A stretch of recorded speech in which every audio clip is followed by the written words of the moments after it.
This week's episode is sponsored by White's Beaconsfield. White's Beaconsfield is the #1 company in the UK to brighten up your smile at a very affordable price. Get your perfect smile today using code AGJamesEnglish at checkout for a 15% discount on all products.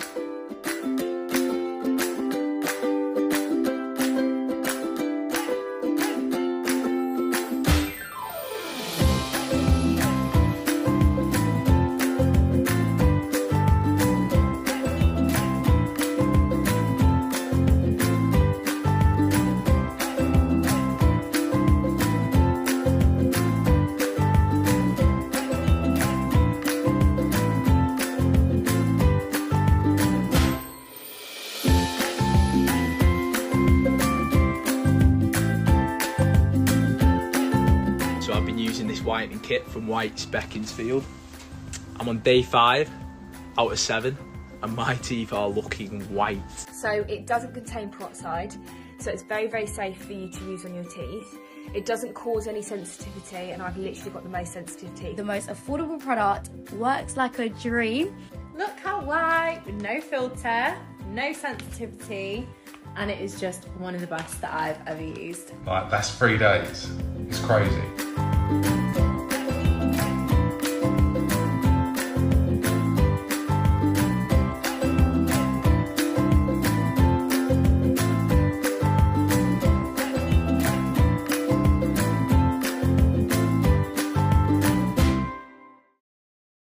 You can now follow me on all my social media platforms to find out who my latest guest will be. And don't forget to click the subscribe button and the notifications button so you're notified for when my next podcast goes live. We was able to control the prices of drugs in the community. And every time we come at the parties, cars are pulling up and shooting at us. And we're just about getting away. I bought Uzi basically. I think I paid around $5,000 for it. But you going to kill people? Yeah, at that stage, I did. You see, as soon as I told him to turn his bike light off, he stepped out his car. And as soon as he put his foot on the pavement, all I heard was, pa, pa, pa, pa. I said, we're fucked. Look, there's police down there, there's police behind us, police at the side of us. And no one was talking, so I just pulled it out the window. I didn't look. I just pulled it out the window and I just went, so as that wheel was going, I jumped out the car. But when I jumped out the car, there was like, you know them police with the hats on and that, and they had the MP5s. They said, don't move, don't move.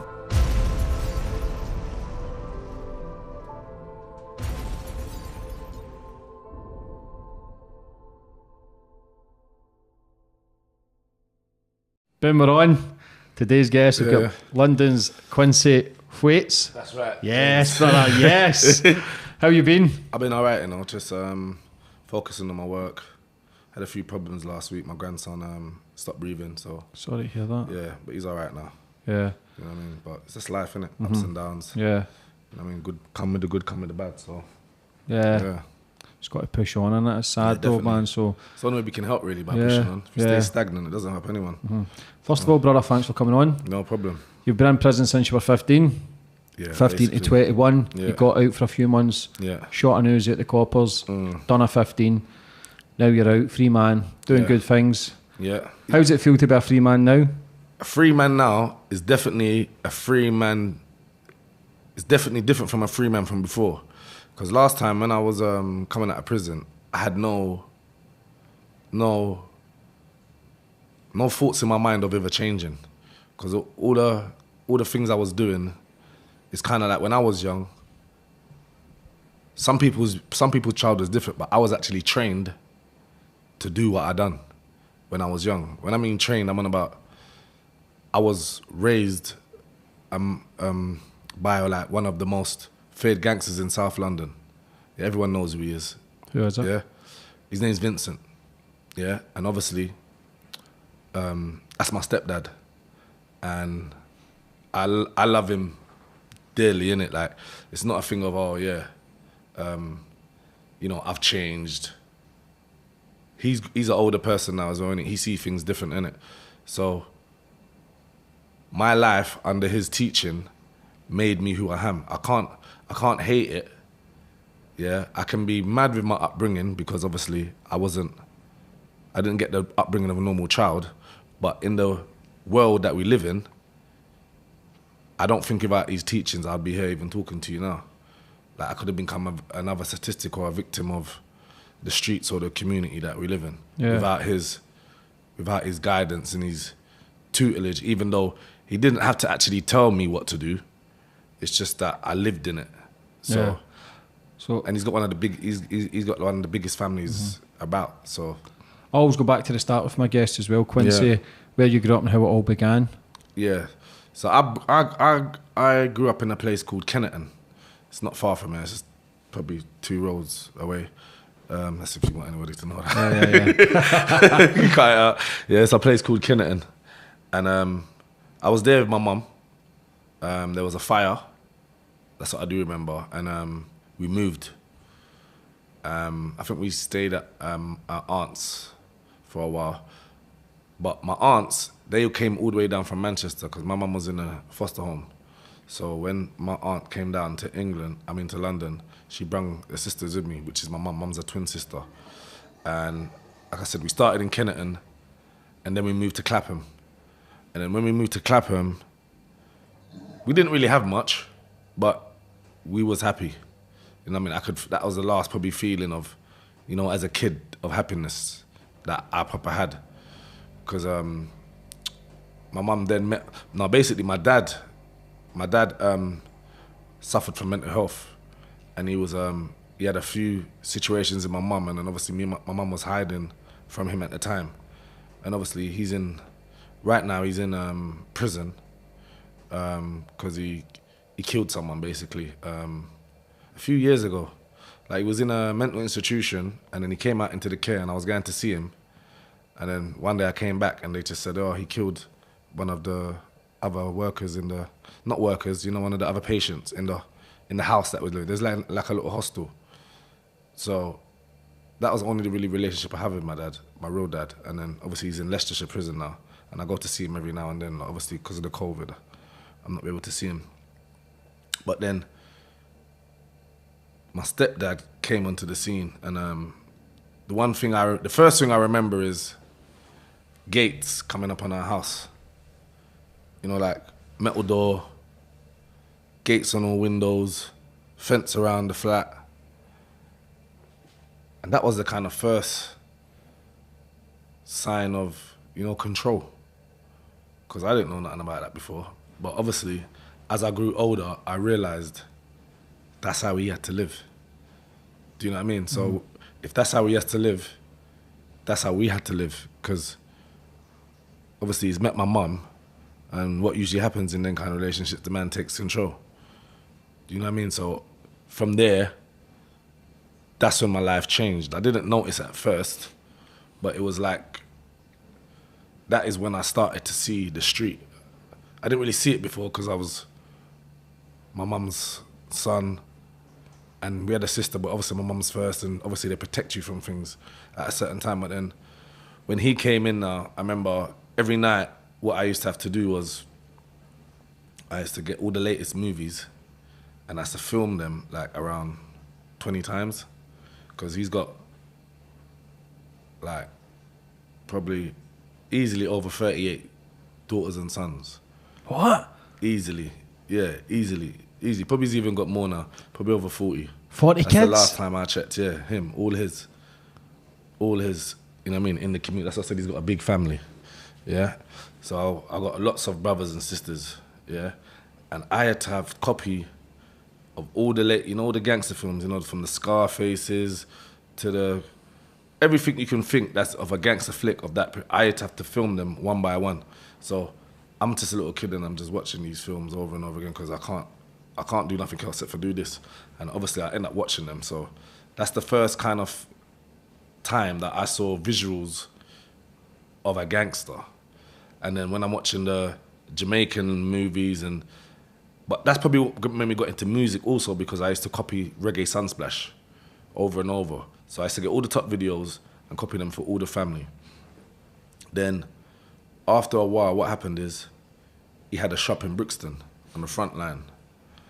And obviously we live in the same household, innit? Yeah. So we go to the shop every day. So when we go to the shop every day, you see the order in Brixton that he has. Like, you know, like the people that come to the shop to pay homage, or at the time you don't know what's going on. Maybe they're... Was he feared? Yeah, he was very feared. He was the most feared. He's the most feared person I've ever seen in my life. And I've been through prison systems, but I've never ever seen no one. Did you fear him?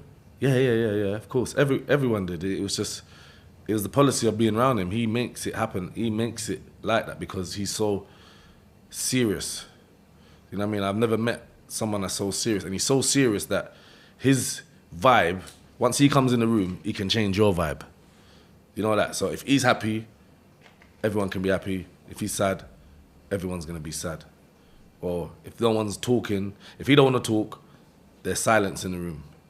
That's just the energy that he brings. Do you know what I mean? And like I said, it's not just, you know, some people are just bad in their house. Like he wasn't. It was everywhere he went. Like he was in control. So the first thing I've seen when it comes to violence would be through him. And obviously it wasn't just a one-off, it was over and over again. Do you know what I mean? Because what his thing was where we're on the front line, there's war against the Jamaicans and the English black boys. Yeah? Obviously he's an English black boy, innit? And they're coming into our community with a different kind of attitude. Do you know, like, before, maybe arguments could have been solved by fist fights and stuff like that. But when the Jamaicans came, they kind of brought a different viciousness to the community where we was. Because remember, it's the front line is one road. We just got our shop based on the front line, yeah. And it's a food shop, so all the locals come there. But more than locals, it's the English black boys and the English black women that come there. Then obviously there is a few Jamaicans that come there, but it's not the hardcore that have just come over from Jamaica. It's probably like one that's been there for years and they integrated with the English boys. So his thing was he's defending his turf from them. So that's how I got raised, not to be fearful of people, or particularly Jamaicans, Yardies, who kind of tried to, if you could say it, like they tried to colonize the community. Because when I say that, I'm on about through beatings, shootings, selling drugs, taking women, and obviously he was not gonna make that happen. And he had a team of people around him that was able to support him to do that. So that's what I grew up in. I grew up in him defending the community from the Jamaicans. So it was a war, basically? It was a war, yeah. Do you know what I mean? Were you taking drugs or anything at the time, drinking? Who, him? You? No, I'm a kid. You're still young at the time? Yeah, I'm a kid. I'm probably around 6, 7. So you're seeing all this for a young age? I'm seeing all of this, from your dad in prison, from one of the toughest men in London, the tough war with the Jamaicans. And, exactly. And your dad? No, my dad's not even in prison yet. My dad, he's in a mental institution. How many boys did your stepdad have round him at the time? Yeah. What do you mean, sons? Just like friends, best friends, uncles, sons? He had a couple brothers and 2 friends, I could say. But it was more about him though. I believe that if he got taken out, it'd all fall down. I believe that. Obviously he's got people around him, but he's the main driving force. If it wasn't for him, Brixton would have been a different Brixton than what I grew up in. Do you know what I mean? Because like I said, when they were coming over it was drive-by shooting, stuff like that. And really, we wasn't even really used to stuff like that. Do you know what I mean? It was more things could get sorted out. When he was fighting against them, it's like one action just snowballs. Do you know what I mean? Where before, one action, we've all grown up with each other. People can make a phone call to someone's parent or say something and then we can come together and it's squashed. You're my son, he's my friend, it's done. But with them, because they don't live in the community either, it was more like hit and run. So it was more like they were coming to our community. You know, like you could wake up one morning, come to the office and you hear that Mikey, he's got a shot down the corner, a yard man cut him in the face because he didn't serve him when he wanted to be served. You know, like, they're the kind of things you could hear in the community. But like I said, if it wasn't for him, we could have been living in I could have got raised in a different time. But he defended it against them and he ran them out of the area. So really, after that, it was just what we do with the area.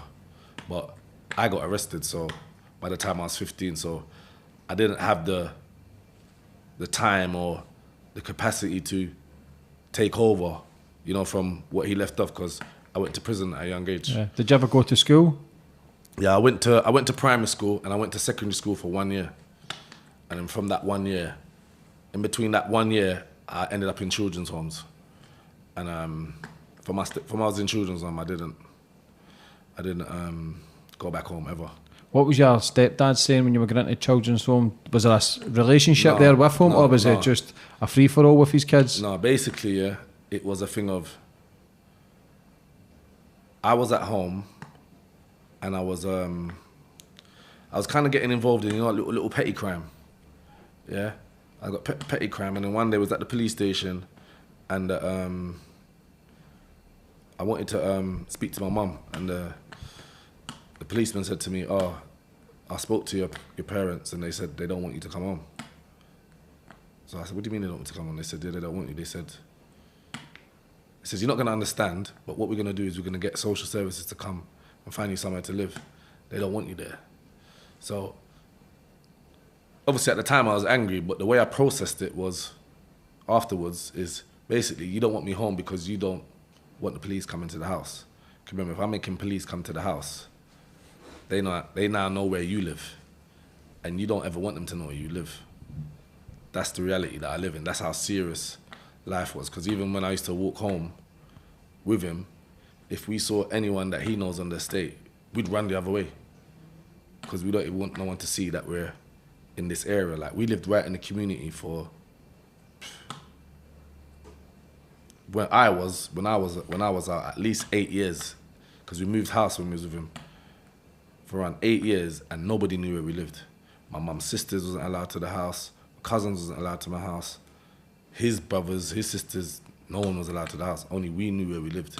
So when I was getting arrested for petty crime, it was just like, yeah, he's hotting up our empire, you know, that type of stuff. So I was made, I just got, what's that word? You know, when you just get discarded, basically. Abandoned? Yeah, abandoned, whatever you say. Like, disowned? Yeah, just, yeah. Our thing is we don't want police at the house. It's a scary environment to be in it, Quincy, that you're being dodgy, but you would rather give away your kids to protect your life of crime. In their eyes, the bigger picture. Yeah. Do you know what I mean? So that's how I ended up in care. I ended up in care because I kept on doing little petty crime and get arrested, and they just didn't want police to come to the house. And how old were you then? Probably around 12. Where did you, so you were in children's homes, just staying in there? What was that like? It wasn't nice at first. Because when I first went to children's home, the difference between children's home and being at home, I'd prefer to be at home. So that wasn't nice, because, you know, you miss your sisters. Because by that time I got 2 sisters and a little brother. So there's 4 of us in the house. So obviously I miss them. Yeah. And like, I'm only 12. So, you know, being at home and missing your brother and sisters is kind of a normal thing. Yeah, but then after a while, when I'm at the children's home, I kind of started to run away from the children's home and run back to the community, Brixton. But I wasn't going home, I was meeting up with my friends. Obviously, I was in a gang called the 28s at the time. It's a little Brixton gang. And I used to link up with some of them. I used to stay at some of their houses when their parents would allow me. Some people would sneak me through the window, stuff like that. Sometimes I've broken into houses, you know, like empty houses, and sleep for the night. Norwood bus station, I've gone into the bus station and slept on top of the bus, you know, just for the night. But when I started to go through that, the rough sleeping and that, children's home then felt nice to me. Luxury. Yeah, do you know what I mean? So like I said, from when I was at my mum's to the children's home, I was unhappy with it. I didn't like it. But after having a bout on the street and trying to rely on friends who, well, we are young, so it's not like they're letting me down, it's just their parents. I say, no, I don't want him here, or bloody. Then I realised children's home was a decent place. Yeah. You get fed, roof over your head. Yeah, that's what I thought at the time. So you were homeless as well from the ages of 12? Yeah, and then what happened is where my crime started to get a bit more worse, they now remanded me into care. So your family putting you in care and you being remanded into care is two different things. So I'm going to court now, and because I'm going to children's homes and running away, they're saying now the court the children's home is now responsible for getting me to court. So it's called a custody order, a remanded into custody order. And I had that from when I was around probably just before I was 13. So if I run away from a children's home, anytime police in Brixton see me, like, I look around, I'm arrested. So it's like, every time I go to Brixton, it's cat and mouse with me and the police every day. And probably that's why I built up my hate for them, because I'm just young guy trying to have fun and they're always chasing me. Do you know what I mean? Because obviously in getting raised by Vincent, you'd naturally hate police anyway because police are always onto him. But when you're growing up, you don't know why they're onto him. You're just thinking, why are these people always bothering him? But as you get older, you understand because it's him versus them. Was he ever in prison himself? He went to prison for a few times, but he didn't get convicted. He didn't get convicted of anything. Yeah, so everything dropped. Yeah. So when you got your first prison sentence at 15, was that the YOs? Yeah, that was What was that for? robbery. What'd you steal? Basically, what happened was what we done is basically we was doing things like basically in shops at particularly off licenses. You see the till. Yeah. If you put your hand underneath, there's a little flick. Yeah. And we used to just, like, 3 or 4 of us, just go in there, flick the till, and just, storm the till. Yeah. But what's happened is now, through the children's homes and stuff like that, I've met other people where I started smoking crack. Yeah. Crack cocaine. Yeah. I'm not telling myself I need more money. You just know you need more money.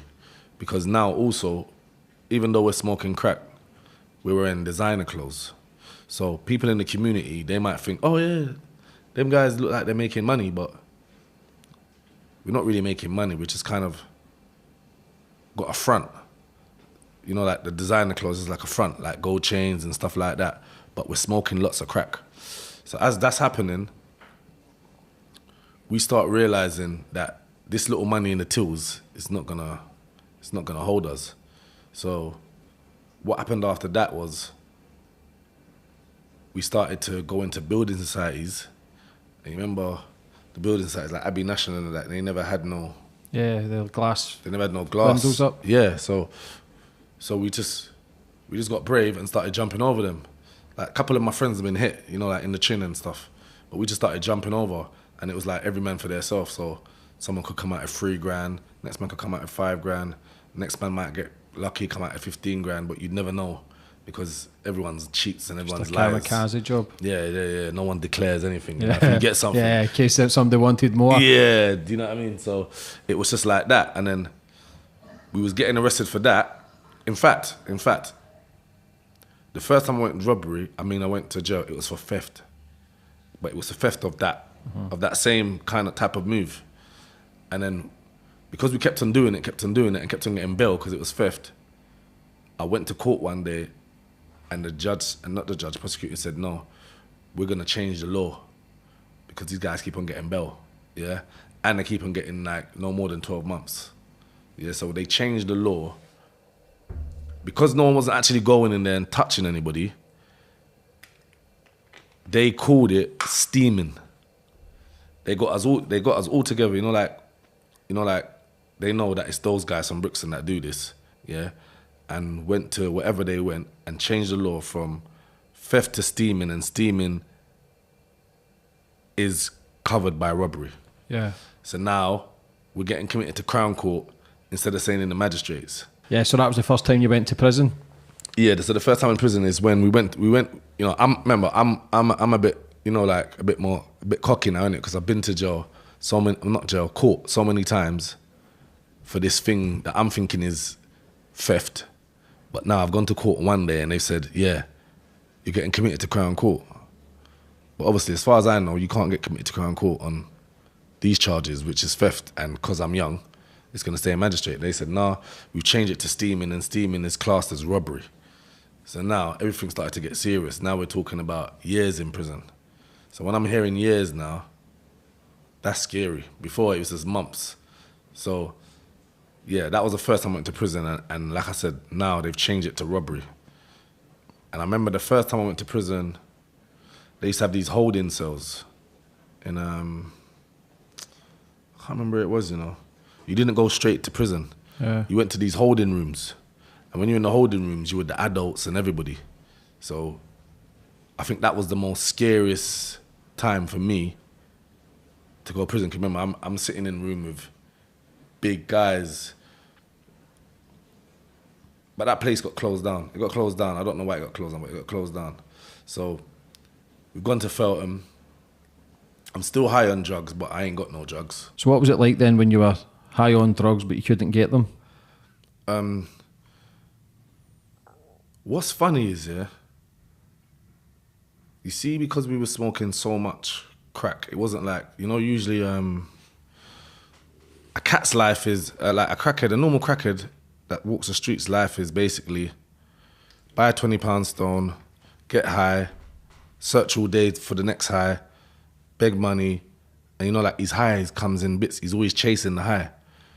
When we were smoking like, I don't know, mate, maybe 3 of us would go halves on an ounce of crack. And when you're kind of smoking crack like that, it's not like how a cat would feel, because I'm smoking till I'm sick and I don't want to smoke no more. So I don't know if that made me, when I got to prison, not even think about it. Because I know, obviously, a normal cat will be clocking. I've seen them banging their doors. They need medication. I never went through that. The only thing I went through is probably I had sleep and woke up with cold sweats. And I never ever felt like I want a drug. I didn't feel like I was in the environment to even want the drug. Like when you're out and we're going to clubs and we're with girls and you got money, and it just feels like part of that deal. When you're sitting in a cell, there's nowhere to go, there's no music. Crack's not something that I was thinking about. But obviously my body was definitely craving it. But I wasn't actually thinking about it like that. You know, I'd think more like I want a spliff, or I want a cigarette or something like that. Were you training then? Like, I've been training most of my life because my stepdad made me do boxing.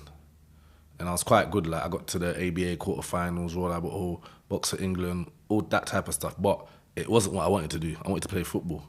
He forced me to do that. But in a weird way, it's a good thing that he did because of the path that I ended up going down. So when I've reached to prison now, I'm confident in my hands. I was confident in my hands when I was on the street. So I was confident in my hands in prison. And I just had lots of fights with lots of people. And I got kind of put up from the young offenders to the adult side within a quick kind of period, maybe 6 months, because I was even fighting officers and gym staff and just people that was bigger than me. When I was 15, I was very small. Do you know what I mean? But see, like you mentioned before about the legs and that, I was solid in that, and I had good foundation, and I knew how to fight. So where I wasn't scared to fight, I would fight quicker than the next person. You know, like some people might want to talk about it for a while, but you know, as soon as something happened or someone said something wrong, I'd hit them straight away, you know, to gain the advantage. I'd do that all the time. And it's not because It's not because that's what I wanted to do, but that's what I've seen when I've grown up. You attack first. Act first, think later. Yeah, you act first. So yeah, that's why most fights that I had, I was always on top because, like I said, I could fight, and I always knew to move first. Yeah, especially in prison, there's not too much shouting and arguing. It's got to be yeah, it's you or them. It's got to be quick. Did you feel as if you had to live up to your stepdad's reputation inside prison? Did he have a good reputation inside prison, or did you feel as if you had to build your name yourself? No, I felt like once I got abandoned, I had to build my name myself. And because I've seen what the level is, you know, like being around him, I think it just naturally made me go harder. Not that I made a mental note to go harder than him or not. And I just, things that I've seen, I wanted the same effect. Do you know what I mean? Because I saw how he had respect and fear into other people. For him. Yeah, I'd rather you deal with me like that than the pretend stuff. Because when I've realised in the pretend stuff, that's when people get betrayed, set up, and stuff like that. Do you know what I mean? So I just wanted it just to be, I don't want no one speaking to me. I don't want no one telling me nothing. I will react to everything. Anything puts my way, I react to it. So I got in a lot of trouble quickly, and then I ended up on a wing called K2. I don't know if you've ever heard that. Never heard of it. Yeah, it's in Feltham, and it's called the Weight Unit. Yeah, and obviously some guy, he killed himself or something, and they named the unit after him. I think he was getting bullied or something, and they named the wing after him.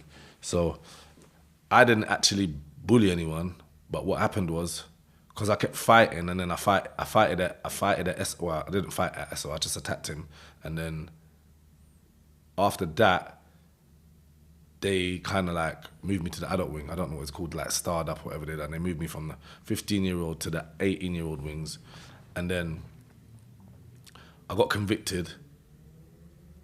And then once I got convicted, they moved me over to a place called Dunlin and Eagle in Feltham. It's the adults convicted side.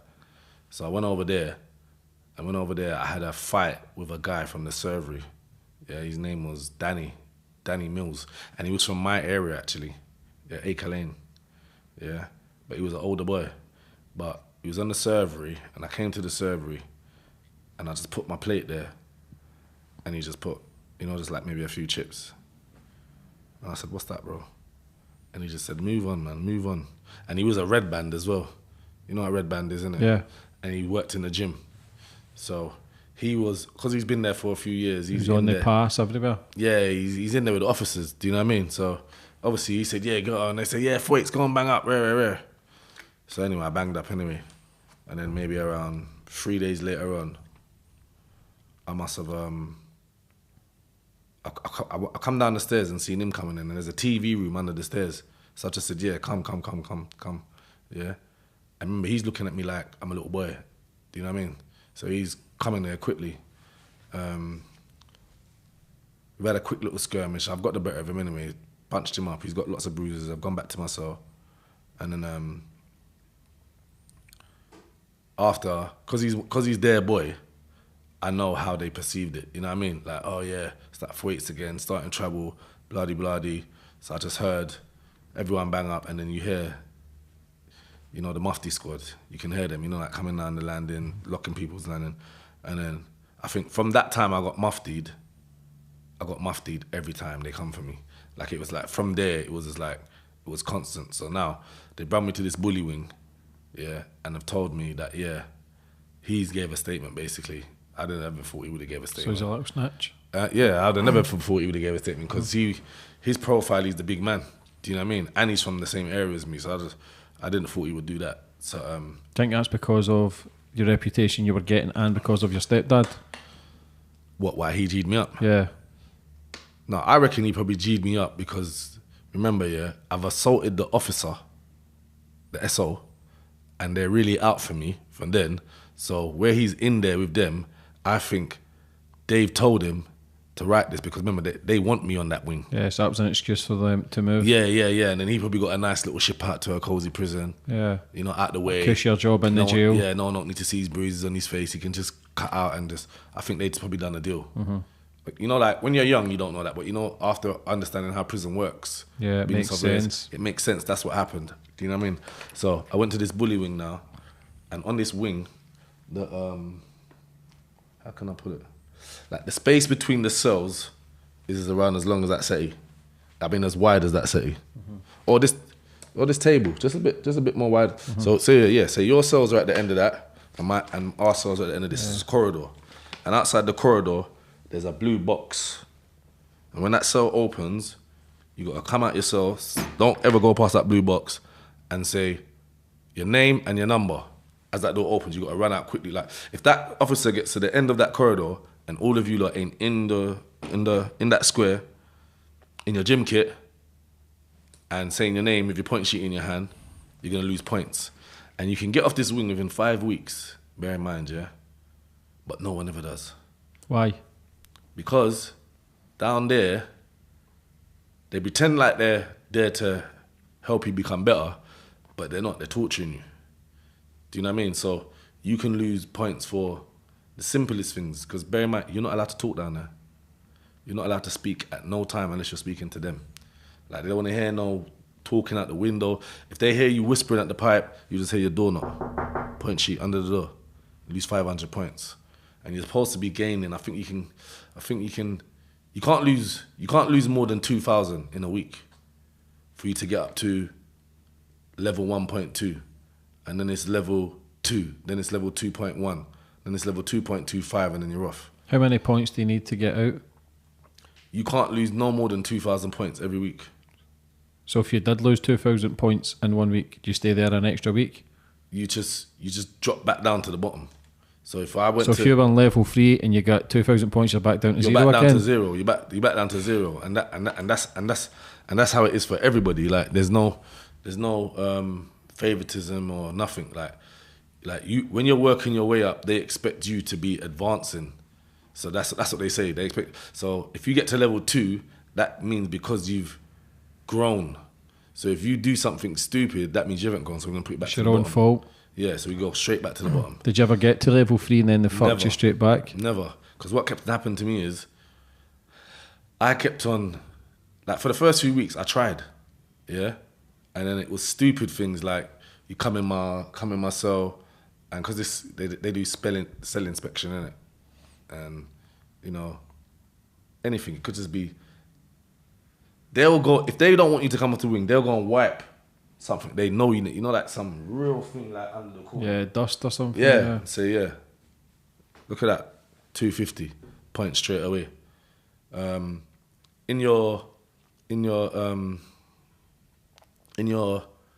not allowed nothing in your cell. So if you want anything, you have to apply in the morning. And you know the medicine things, what they put the medicine in from the parcel from the hatch. You can have that with shower gel, that with soap, toothpaste. You can't have everything. You can never have your things. If you want biscuits, they'll give you 3 biscuits, wrap it in tissue. Like, if you want juice, they'll fill up the bottom of your juice like that. You know, just to the bottom there, no over that line, and that's you for the day. Do you know what I mean? Did you lose weight in there? Yeah, 100%. Because when they're feeding you, they're giving you the basic. Yeah. You know, like if you're using the wing, you could get extra chips or extra bread. There is no extras down there. It's just basic. Yeah. And if you don't like what they're giving you, just don't eat it. Did that make you more angry towards the authorities, thinking this is just torture? Yeah, definitely. But at the time, I didn't realise I was getting more angry towards them because the life that I've been living has been I've always been kind of controlled, whether it's from my stepdad, to the children's homes, to the courts, to prison, and then now to a different level of control from these people. So it wasn't just control from, I didn't need to get angry because the police are controlling me or the government's controlling me. It's because I've always been controlled one way or the other. So I'm more getting angry of still being controlled, not being controlled by police or being tried with the government. I don't think my resentment for them was building up as fast as it could until I got into my second sentence. Because by then, I go around to all these other prisons and I'm getting treated the same. Nothing's different and it's getting worse. But as for that unit, what happened to me when I was on that unit, I'd made a conscious decision that I'm not getting off this wing. So where I'm not getting off this wing, I'm just gonna have fun. And when I mean have fun, I don't mean have fun as in have a party, but if I wanna talk to someone, I'm gonna talk to them. If I wanna have a fight with someone, I'm gonna fight them. And I just done what I wanted to do down there until it come to the day where the governor phoned the unit and said, yeah, just take him off the wing. He ain't gonna change. And they put me on some wing called Albatross. Albatross is like a therapeutic wing. And I was there for a month while they was assessing me to see if I was in my right frame of mind. Psychotic. Yeah, they were trying to see if because I'm not conforming to their rules and regulations. Policy, yeah. And they're looking at it like I'm disturbing, what they're trying to do down there. Because remember, there's other people down there that are working through it, doing what they're told. Yeah, and then you could hear me go, yo, send me a Rizla. You mean you ain't sending me a Rizla? Send it to me, huh? Do you know what I mean?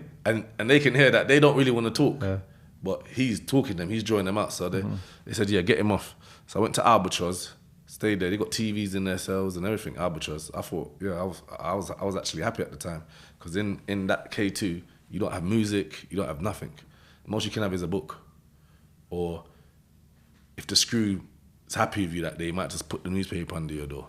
If you think you've been chilling out or you've been behaving. And how old were you then? 16. So that's like solitary confinement, basically, at such a young age? Yeah. Just after I got my sentence. So after I got sentenced, I got put on that unit. So I was on Albatross, done the assessment, they realised I was okay, and then they moved me to some place called Aylesbury. Now, Aylesbury, that was like for all... Aylesbury's like the dispersal of YOYs. So it's just like Longlar and Full Sutton all in one prison. So Manchester, London, Birmingham, all the kids that do serious crimes and even people that do murders, because there was one guy in there that looked like Chucky. Yeah, you know Chucky? Yeah, ginger hair. He looked like Chucky, but he had glasses. Wasn't Scottish by any chance, was he? No, wasn't Scottish. He wasn't Scottish, yeah. And I swear, he's one person, that I was wary of. And the thing about him is, he didn't talk to nobody. He just came out his cell, watched TV. And you dare not turn over the TV when the man is watching the TV because he's just got this look. But the thing is, he was softly spoken, but his whole energy, because he was in there for doing a madness, you knew, just leave him alone. Yeah, because he could snap. Yeah. And no matter how everyone's running around talking about their killers and their this and their shooters, like he really is. And he's not bragging or boasting about it. He's just sitting in the corner like, don't mess with me. Do you get what I'm saying? So everyone avoided him. That's one guy I do remember. Yeah, so we're in this like dispersal of YOYs, and with everybody else, you're from London, you're from Manchester, you're from Birmingham, and everyone just holds their corner. The only time it kind of overlaps is if there's beef. So I kind of learned from then about, like territorial kind of behaviors. Do you know what I mean? So, but at the same time, I've been trained by someone who's survived all of that already. So it wasn't nothing that worried me. I just got stuck in and I fighted. And then they sent me to Portland. Have you heard of Portland? Yeah. So Portland, when I went there, it was a different setup, again, because I think me and one next black boy called Oki were the only black people there. And this is like, it was full of a gang called the Rondon Valley Skinheads. I remember them clearly, yeah? And when you go in the shower with them, they got the NF tattoos, the swore stickers. I remember one had a black man getting hanged, under his armpit. What? Yeah, right there, just right there. And when you shower, you're seeing all of this, innit, yeah? And they're all muscly, they're all on steads and that, yeah? So the situation seems very daunting. Do you know what I mean? So I was in there, this is coming to the end of my sentence. So it's not really somewhere you want to be towards the end of your sentence. Was it you're trying to get out. intimidating? Yeah, was it intimidating? Yeah, you're trying to get. Yeah, it was very intimidating. It was very intimidating because remember, it's just them and me. I don't know no one else in the prison. Did any of them try to test you? Yeah, we're gonna get there. We're gonna get there. We're gonna get there. So what happened is that there was this other black guy called Oki. Yeah. He was totally broken, innit? He's just broke. Like, I got there before. He was broken, so I already know he cannot be no ally. Do you know what I mean? In this situation, so I just kept my head down. Do you know what I mean? Just kept my head down and just tried to cut through. And then one day, we were sitting down in the TV room. So the TV room's here, and then there's an alleyway where the officers sit, you know, on their high chairs, so they can see in the TV room.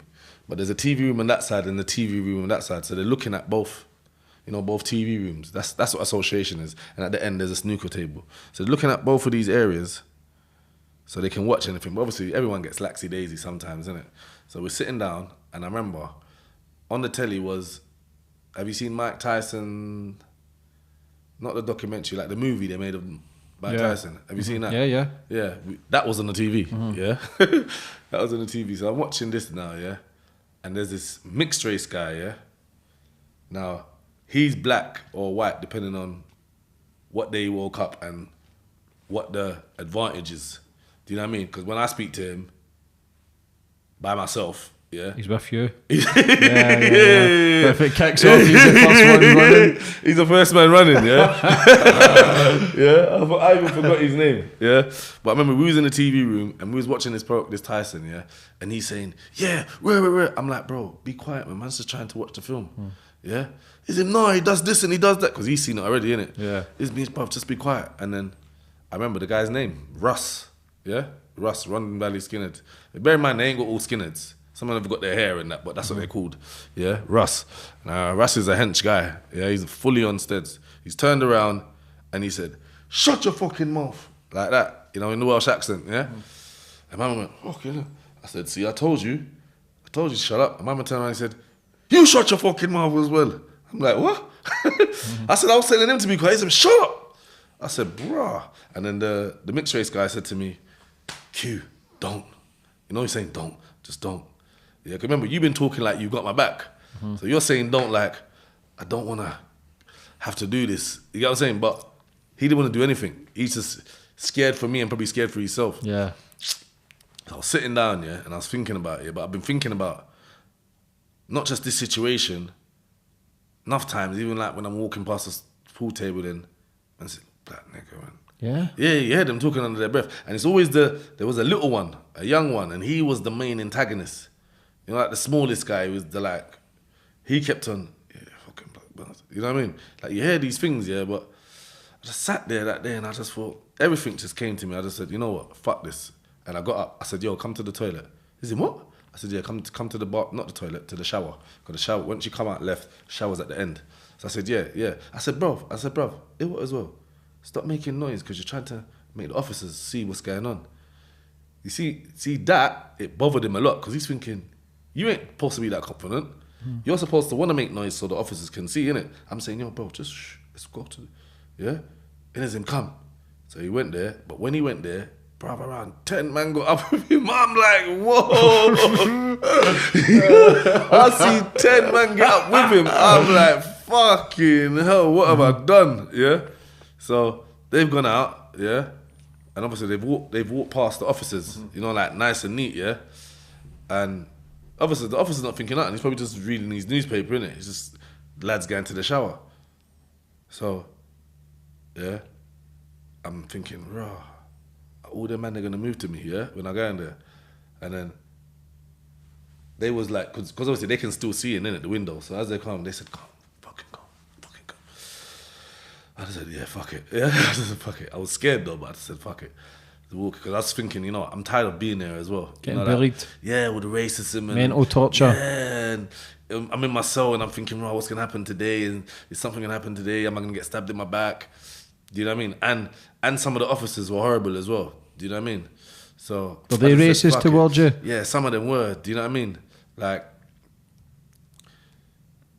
one time I went to the block down there, and as I got through the block, the thing is, the block's different because it's you got to go down. You got to go down 3 stairs, and as you go down 3 the stairs, there's some doors, but they're wooden. They just open up like a trapdoor. So what happens? The officer that's with you, either you can walk down the stairs or they push you down the stairs.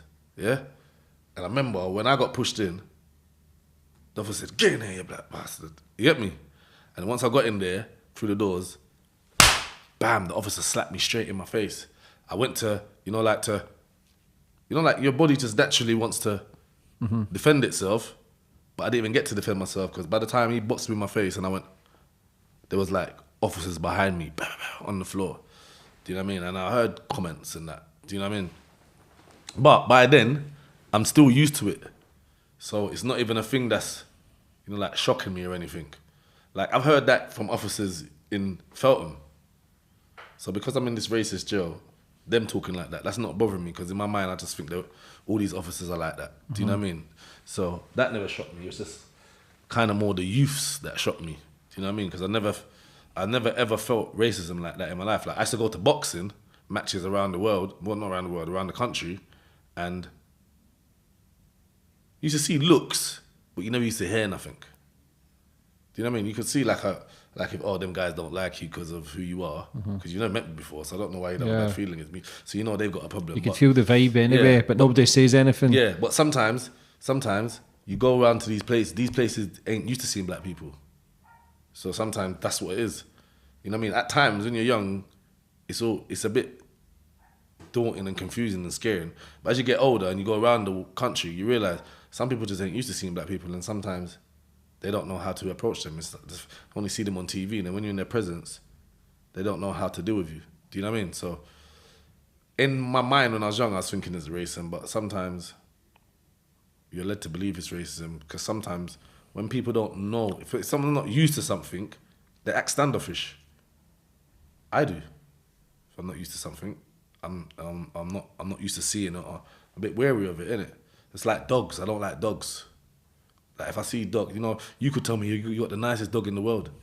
I don't care. Because I've been bit by a dog. Do you know what I mean? So the fear's there. Yeah, so it's there. Do you know what I mean? So sometimes it's always there because you had felt the racism everywhere you've went, every prison. Exactly. You know it's there and you're always wary of it. Yeah, but I'm saying as I was growing up, until I got to boxing matches, I didn't understand what racism was. Do you know what I mean? Yeah. So obviously, when I'm going back to my mum and saying, "Yo, them people they got to like me," he says, "Oh, they're probably just racist." Do you know what I mean? It's as simple as that, and then you think, "Oh, that's why they're acting like that." But sometimes, like I said, by growing up, you realise sometimes it's not even racist. It's just that they're not used to you. Do you get what I'm saying? Yeah. And that's why sometimes the feeling when I was young of thought it was racism wasn't racism. It was just they're not used to seeing. They're not used to black people in that part of the country. Because there is some places where black people just don't live. This is England. It's scary to think that 2020 and things seem to be taking a turn for the worst again. It's never went away. Let's be honest. It's never went away. But it's scary to think that people judge people through colour, even religion, even where you're from in the world, different countries. It's fucking nuts. Yeah, and sometimes it's not even none of those things. Sometimes it's just being able to think for yourself. People can be hateful or turn against you, for having a different way of thinking, for being yourself or being you. Some people can also, I don't know if it's not racism or discrimination, it's something.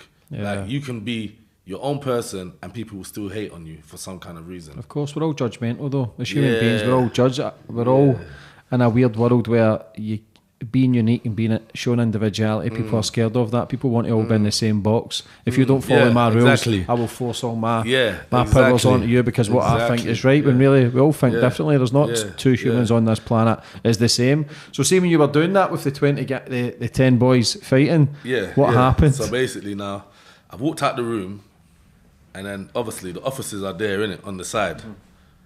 I'm thinking, 10 of them. Do I go in there or I just tell the officer I want to go to my room? Do you know what I mean? Because this is the last chance you're going to get. Do you get what I mean? Once you walk past them officers, that's it. But I just walked past him.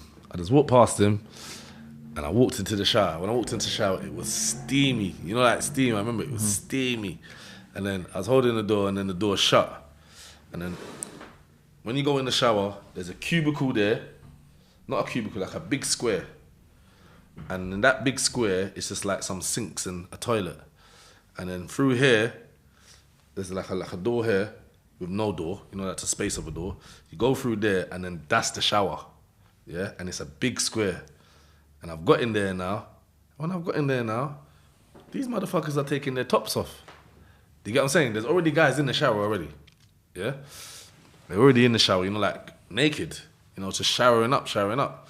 And then there's a blockage in the shower. So it's like the water's not fully going, you know, through the drainage. Yeah. So where it's not fully going through the drainage, the water is around this high. Like a puddle? Yeah, like a puddle, innit? Yeah? Right? So these guys are taking off their tops. But when I thought they were taking off their tops, I thought they were taking off their tops because they're all going to do me in. Yeah, but they were taking off their tops because they wanted to get in the shower as well. Yeah? But then this one guy, the guy Russ, yeah, he took off his top. And then when he took off his top now, like the whole of the shower opened up and they've created like a circle. Yeah? And he's in the middle going, come on. You know, like in a boxing stance. Yeah. And I'm thinking, bro, I might be able to win this if he wants to do boxing. Do you get what I'm saying? So we got in there, started, you know, like flicking them out. And then he tried to hold me. And when he tried to hold me, I could feel how strong he was. Do you get me? Yeah? And I didn't really want to be in that situation. Yeah? So got out, started fingering again. And then I said, you know what, I'm going to have to go for it. You get me? So I gave him a combination, and when I hit him, I saw his eye, you know, just bust, like just fully bust, and then it bust, and then it started to close, yeah? So they're saying now, come on Russ, Welsh power, get him! Welsh power, yeah, that's what they're saying, I remember, Welsh power, yeah? So, and they're shouting, there's lots of them, you know, there's at least 20 people in the shower now, because there was some in there before. And you can hear all this Welsh talk. Come on, Russ. But I'm trying to talk to him. And I'm saying, Russ, I know you don't want to fight me because his face is kind of fucked to get me and he's a bit dizzy. I'm saying, you don't want to fight me. And he's looking at me. I know he don't really want it. And see, because I know he don't really want it, yeah, I don't really want to mash him up. Do you get what I'm saying? I know now you're in here because of your ego, but you're in here now because of these guys. Do you get what I'm saying? So I'm looking at him and I'm saying, Russ, don't. And then he just said, ah! So what I done is, when he done all that, I just stood to the side, I went bang, and he dropped again. So I went over him, and as I went over him, the only thing I remember is I woke up on my back, you know, in that first room, you know, the room before you get into the shower. I woke up and the officer was going, Thwaites, what happened? That's all I remember. So as I went over him, one of them put me in the sleeper. And that's all I remember. Do you know what I mean? But the next day, no one gave me any grief. Did you earn your respect then? Which I was surprised about, yeah, because I thought, the next day it's going to go off, they're going to move to me. But then there's this remember I told you the black guy was called Oki? Yeah. There was this next guy called Ogie, yeah? But he seemed to be a top man in the Welsh side. Yeah, he came to me, he came to my door, he said, yeah, no one's gonna trouble you, bloody. And that was the end of it. After that, I got a job on the servery, and there's this guy, his name was Mr. Richards. He was an Asian man, but what he used to do is, I think he hated them, you know, the racist ones. So what he used to do is, when I was in the servery, when any of them come past and I was, you know, like, he used to make jokes like, yeah, and if you have anything to say, I'll get Thwaites to punch you up. I'm thinking, fucking no. Yeah. Don't fucking say shit like that, mate. Do you know what I mean? You've seen it before with a wee bit. Yeah, I said, don't say stuff like that, mate. You get me in trouble, mate. I thought that was only in like American Jews. No. Like the White Brotherhood and shit. No. The Rondon Valley Skinheads. Trust me, you probably could get an interview with one of them guys one day. The Rondon Valley Skinheads. Fucking hell. So why did you get put in that prison? Was that for that to happen, do you think? Maybe, because, like I said, on my record, I've fighted officers, and when they see stuff like that and you go to prisons, they're always just they're ready for you. So anything you do won't go under the radar. It will all get noted down, and the patterns. Because when I look through my records, all I've had through the records is he's anti-authority. Yeah. I've had that from young, but it ain't that I'm anti-authority. It's just that, remember, I've been controlled for so long, innit? Mm-hmm. You know, like, say from my... Like a loose cannon, yeah, basically. so I just keep rebelling. Tell me this then, people so trying to tell me what to when do. you went to that prison, every other prison you fought, the screws, you fought every day. Yeah. When you went to that prison, Yeah. did you fight any screws? No. So it worked, basically. Do you know what I mean, though? Because you've not got all your friends. You're not. Again, that guy you were fighting in the shower, he's been. It sounds like me. It's peer pressure to go and do that as well when he didn't want to do it. So if you're in the prison as well, maybe people know your stepdad, heard about your dad as well. You've got to kind of live up to that hype as well. So if you get took out the environment, then it's a case of, wait a minute, this is new. I need to adapt. It's true. So it's fucked up though. Yeah. It's and how old were you then? As I was coming out of there, I was probably around 17 as I come out of Portland. That was my first sentence. My mum picked me up from prison with my aunt. How was your relationship with your mum at that time? At that time, it was getting better because she wasn't with him no more. So it was just like how it should have been, kind of, without him controlling everything that's been going on in our life. So yeah, we started to get more son and motherly. Build a bond. Yeah, do you know what I mean? So and everywhere and anywhere I went to prison, my mum would always come and visit me. She's the one person I could rely on and that. Do you know what I mean? She'd send me money every month. She'd send me stuff in the post, CDs. That's the one person that I could say had my back. That's the one that's always there when the shit hits the fan, not the boys you've grew up with, not none of them. Anybody else's. I didn't your see mother none in it that has to do the sentence with you. Yeah. So when you were 18, 19, 20, you were still in prison? Were you just getting moved about constantly? So basically I came out after my mum picked me up, was living at home, and then what happened is I just got caught up in robberies again. You know, them same robberies we was doing before. Started doing them and then started smoking crack, basically. Started to go into all, you know, like the name brand parties and just being around. Remember now I've got even a bigger name, you know, after coming out of prison and doing all of that. So I've come out of prison, I've tried to live up to that, i.e. drugs, clothes, parties. Wasn't really fighting anymore. You know, after the fighting part of me has kind of been established. Are you tired of it? No, I wasn't. I was up for it, but there wasn't really any contenders at that time. You know,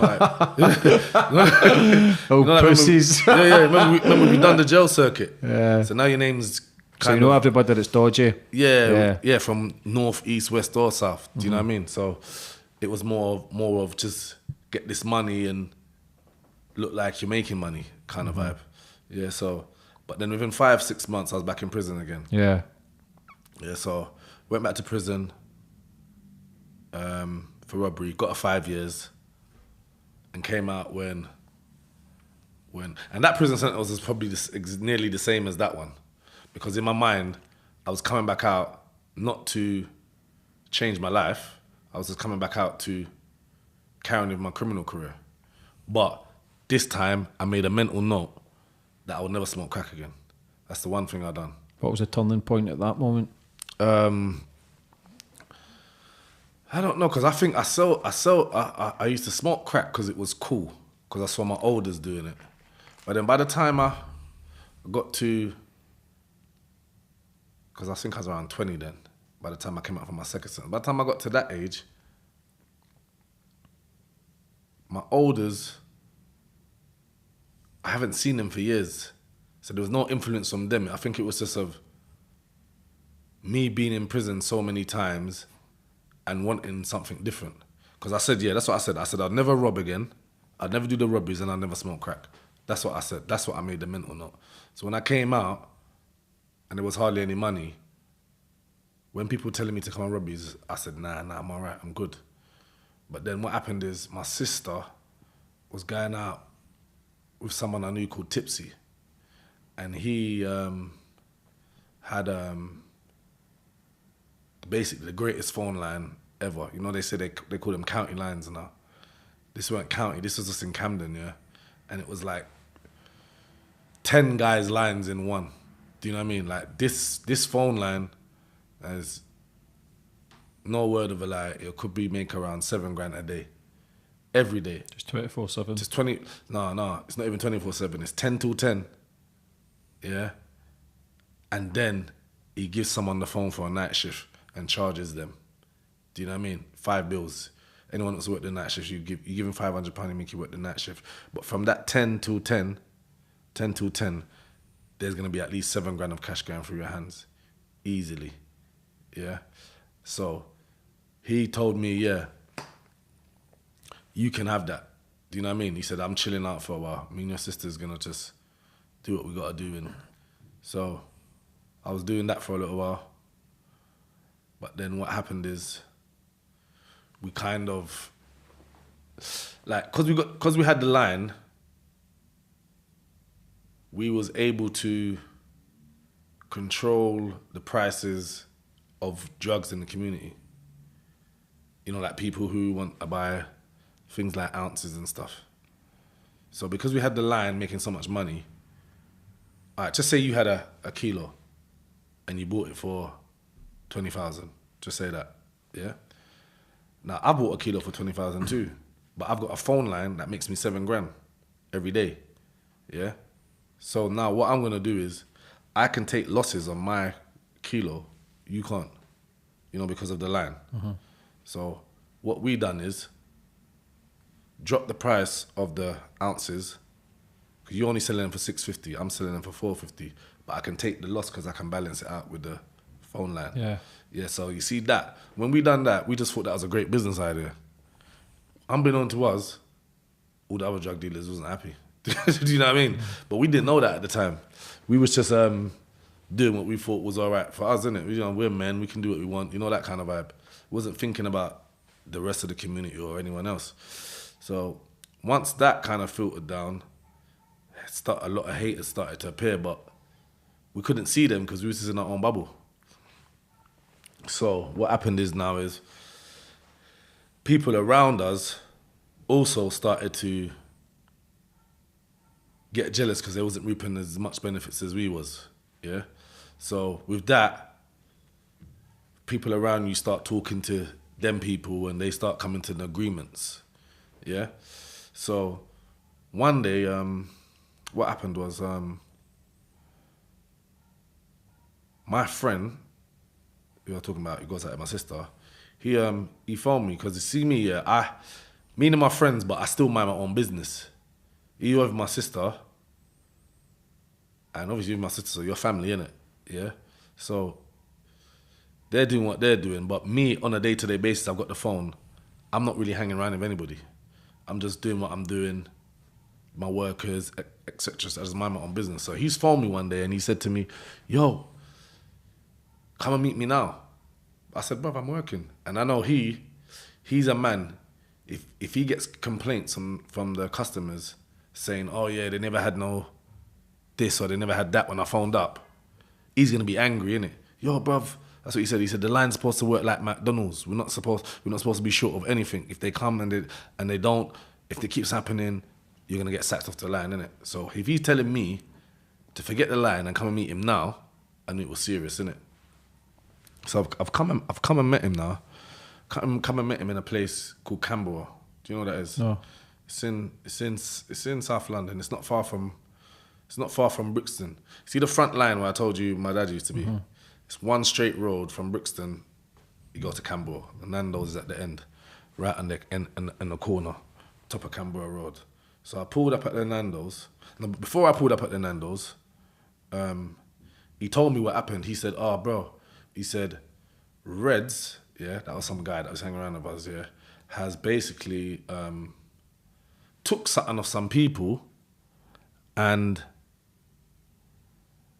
he's disappeared." I said, okay, so what's that got to do with you? Do you know what I mean? Because obviously Reds is around us, but Reds is not your friend. Reds is your friend's friend. And he's from Bristol. So you ain't brung Reds around us, so that's not our business, yeah?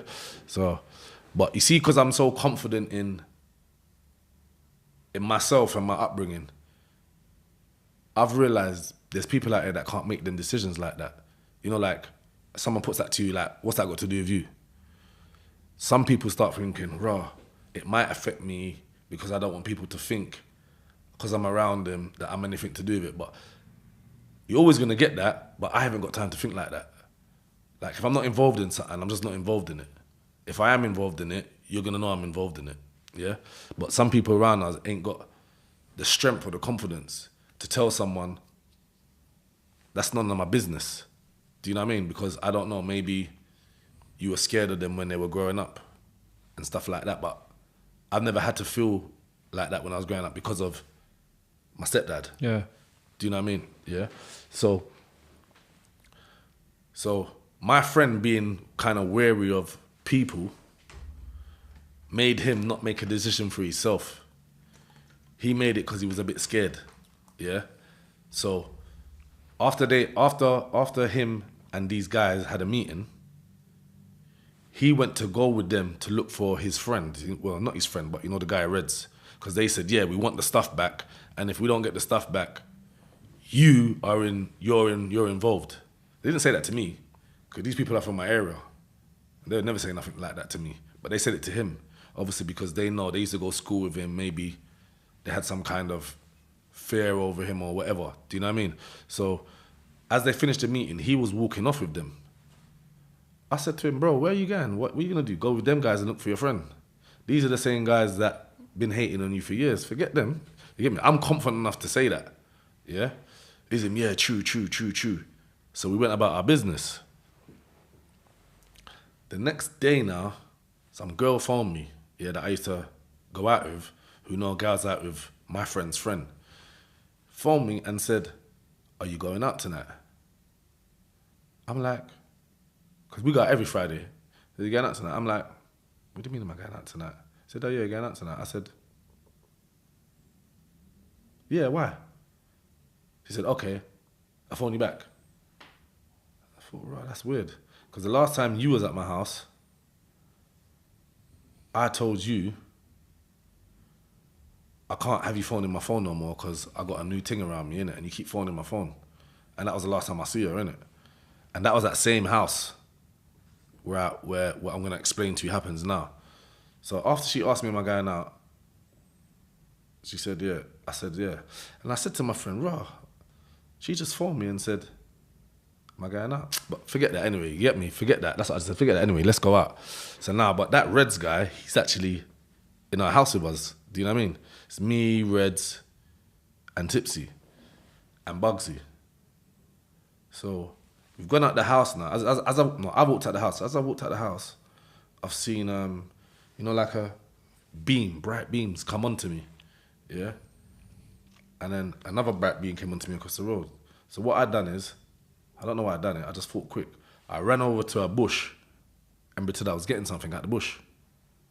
And as I done that move, they just went, and they drove off. I sat back in the house and I thought, no one don't know where we live. Obviously that girl knows where I live. Set up. Yeah. And what I found out is, the guy that she was going out with, he's been giving information to them, to the other side. Remember when I said there's people around you that are more wary of them people, so they start infiltrating, so they come out of the trouble. So basically, he started giving them information to show them, I'm not with these lot. Do you know what I mean? You get what I'm saying, Yeah. innit? So that's what he done, and he kept on giving them information, but somehow, by the grace of God, we kept on getting away. Yeah?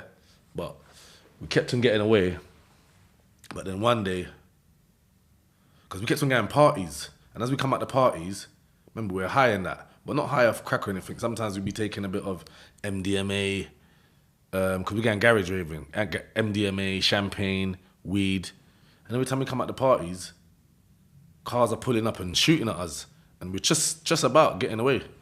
So I just said to one day, you know what? I'm not having this no more, innit? Like, forget it. So one day, I bought Uzi. I bought Uzi basically. I think I paid around $5,000 for it. And I got it and I put it down.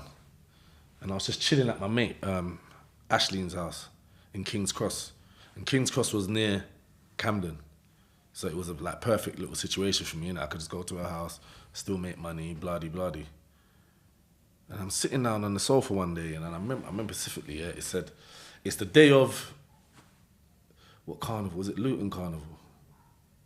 I think it was Luton. Luton have a carnival, don't they? Mm-hmm.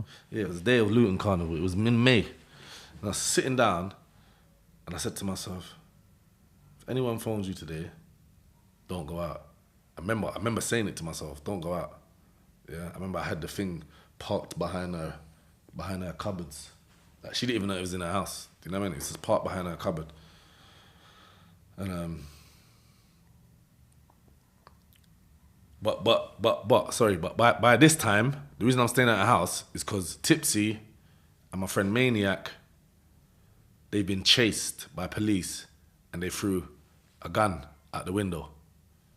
And they found drugs at one of his addresses. So they're already in jail, yeah? So I'm thinking, right, it's just me out here by myself and my mate Bugsy, yeah? So the flat that we was in, I moved out of it and went to stay at that girl's at King's Cross. So I'm there now. Like I said, I said to myself, don't go out. As that phone call, as I said that to myself, I got a phone call. It's my mate Bugsy. He's in, bro, I got my motorbike, let's ride out, let's look for these guys, because obviously they've been to his house, put the shotgun through the door, and, like, pull the trigger, in his hostel that he was staying at. So he was kind of, like, we need to do something, otherwise these people are getting onto us, do you know what I mean? So he's come to look for me now. I got in the back of the bike, and I've got the Uzi. But I've got like a bandana tied around it, around the, I forgot what it's called, the stock. The thing you put, you unfold it and you pull it under there. Yeah, I had like a bandana. Yeah, so I had a bandana under my arm, and I had to put the thing over my chest. So when I'm on the back of the bike, the person behind me can't see it. Yeah. So I was just riding like that. So we was riding through the whole of South London, South London, everywhere, looking for these guys, anyone connected to them. We didn't find no one. Were you going to kill people? Yeah, at that stage, I did. I was furious. They shot up a car with my sister in it. I've had my sister crying. My friend Tipsy's come downstairs. He's been chased. I've been chased out of excess amount of parties. So in my mind, these people are trying to kill me, so I'm going to be trying to kill them. Kill or be killed. Yeah, that's how it felt at the time. So yeah, I'm just driving around looking for them. And then what happens is, we're driving down a road, I think it's called Milkwood Road, it's in Brixton, yeah? This is all logged by the way, yeah? This is all logged, this is all known stuff. Driving down Milkwood Road, and there's a girl that we know. And I stop. I said, yo, have you seen any of them guys? Yeah? She said, no, but be careful. And why be careful? He said, oh, because a lot of people are talking about you, yeah? I said, okay, no problem.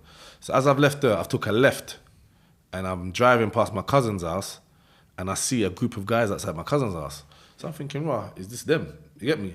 So as we drew past, I pulled off my motorbike helmet, and as I pulled off the motorbike helmet, police vans pulled up beside, like, right behind us. So I just put the motorbike helmet on and just said, yo, Bugsy, drive. So he's drived, we've stripped off the feds, but then he doesn't live far from where he was. And he said he had a car outside his house. So we thought, yeah, let's get off the bike and get into the car, because obviously the police are looking for the bike. So we've got into his car now. And as we got into his car, it was a rental. I remember it was a rental. Got into the car, it was like a black Astra. Got into the car, and I said, and I've looked into the rear view mirror, and I said, bro, take your, I saw his bike light on still. I said, get your bike light off. You see, as soon as I told him to turn his bike light off, he stepped out of his car, and as soon as he put his foot on the pavement, all I heard was, pap, pap, pap, pap, pap, pap. I'm like, raw. I looked into my wing mirror, and I'm seeing like 2 or 3, I can't remember. It was definitely no less than 2 guys with balaclavas, all black clothing, guns in their hands, trying to, tiptoe to my door, yeah. Bearing in mind, yeah, I haven't even tested the Uzi. For all I know, it don't work, but the person I get it off, I know they wouldn't do that. Do you know what I mean? So I put it out the window and nothing happened. Because all it is there was a switch. You know, like stick off safety, yeah. So I just took that off and just assumed that it would do that, yeah. And I know, and then and from this side I can see Bugsy now. He's got his like, I don't know what he had. He had like a handgun, automatic, but he was just, you know, shooting back at them, and I can still hear all the ping, ping, ping, ping. So all I've done is there was some fucking round thing on top. You know, like I'm looking at it and I'm panicking really. Do you know what I mean? I've just pulled that, you know that thing? There's a thing on the top of it. It's like a round knob. You just pull it. And when I pull it, I heard it go. It was like, you know, like a selector. Mm-hmm. So you know, like on a normal handgun, you go. Put a Glock it back. Yeah, but there was no clocking back. There's a thing on top, like a round circle, and you feel like it's got a spring on it. You pull it back, and that was it. So then I just pull it out the window, yeah, and I just went like that. And when I looked, they were running now. So where they're running now, that's giving me energy, innit? So I got out the car, like, you know, no aim. You know, just movie stuff. Just went. Sprayed that? Yeah, just sprayed it. Like, you can hear it hitting the doors of all the car. Yeah? And then you can hear them, like, you know, coming over the car, like, ping, ping, ping, ping. Yeah. But that's getting me more excited because I know now I'm in control of what's going on, innit? So I'm just going up the road, saying, yo, stop hiding. You know, like I'm screaming, come out. You wanna shoot? Come shooting up the place. And then what happened was I saw there was like an old man and a little girl, and they was hiding, you know, by the side of the car. You get me? And then them man, they kept on shooting, yeah. So I don't know what made me do it, yeah. But I just fired the gun in the air and said, I think I said stop or something. And I told them to, you know, to come across the road because they was trying to get across the road. And I don't know why I done it, yeah. But it was lucky thing I did do it because the judge said, if you didn't do that, you'd have got over 20 today. He said, I don't know why you done it. Obviously, you shouldn't be shooting in the streets.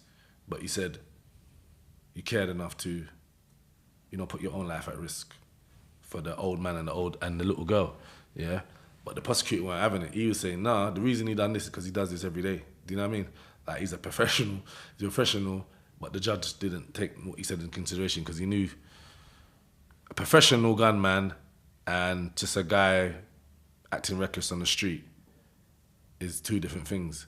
So, you know, if you're the latter and you're still trying to help people, even though you've created the situation in his eyes, yeah, he said he's gonna keep me, you know, down into consideration.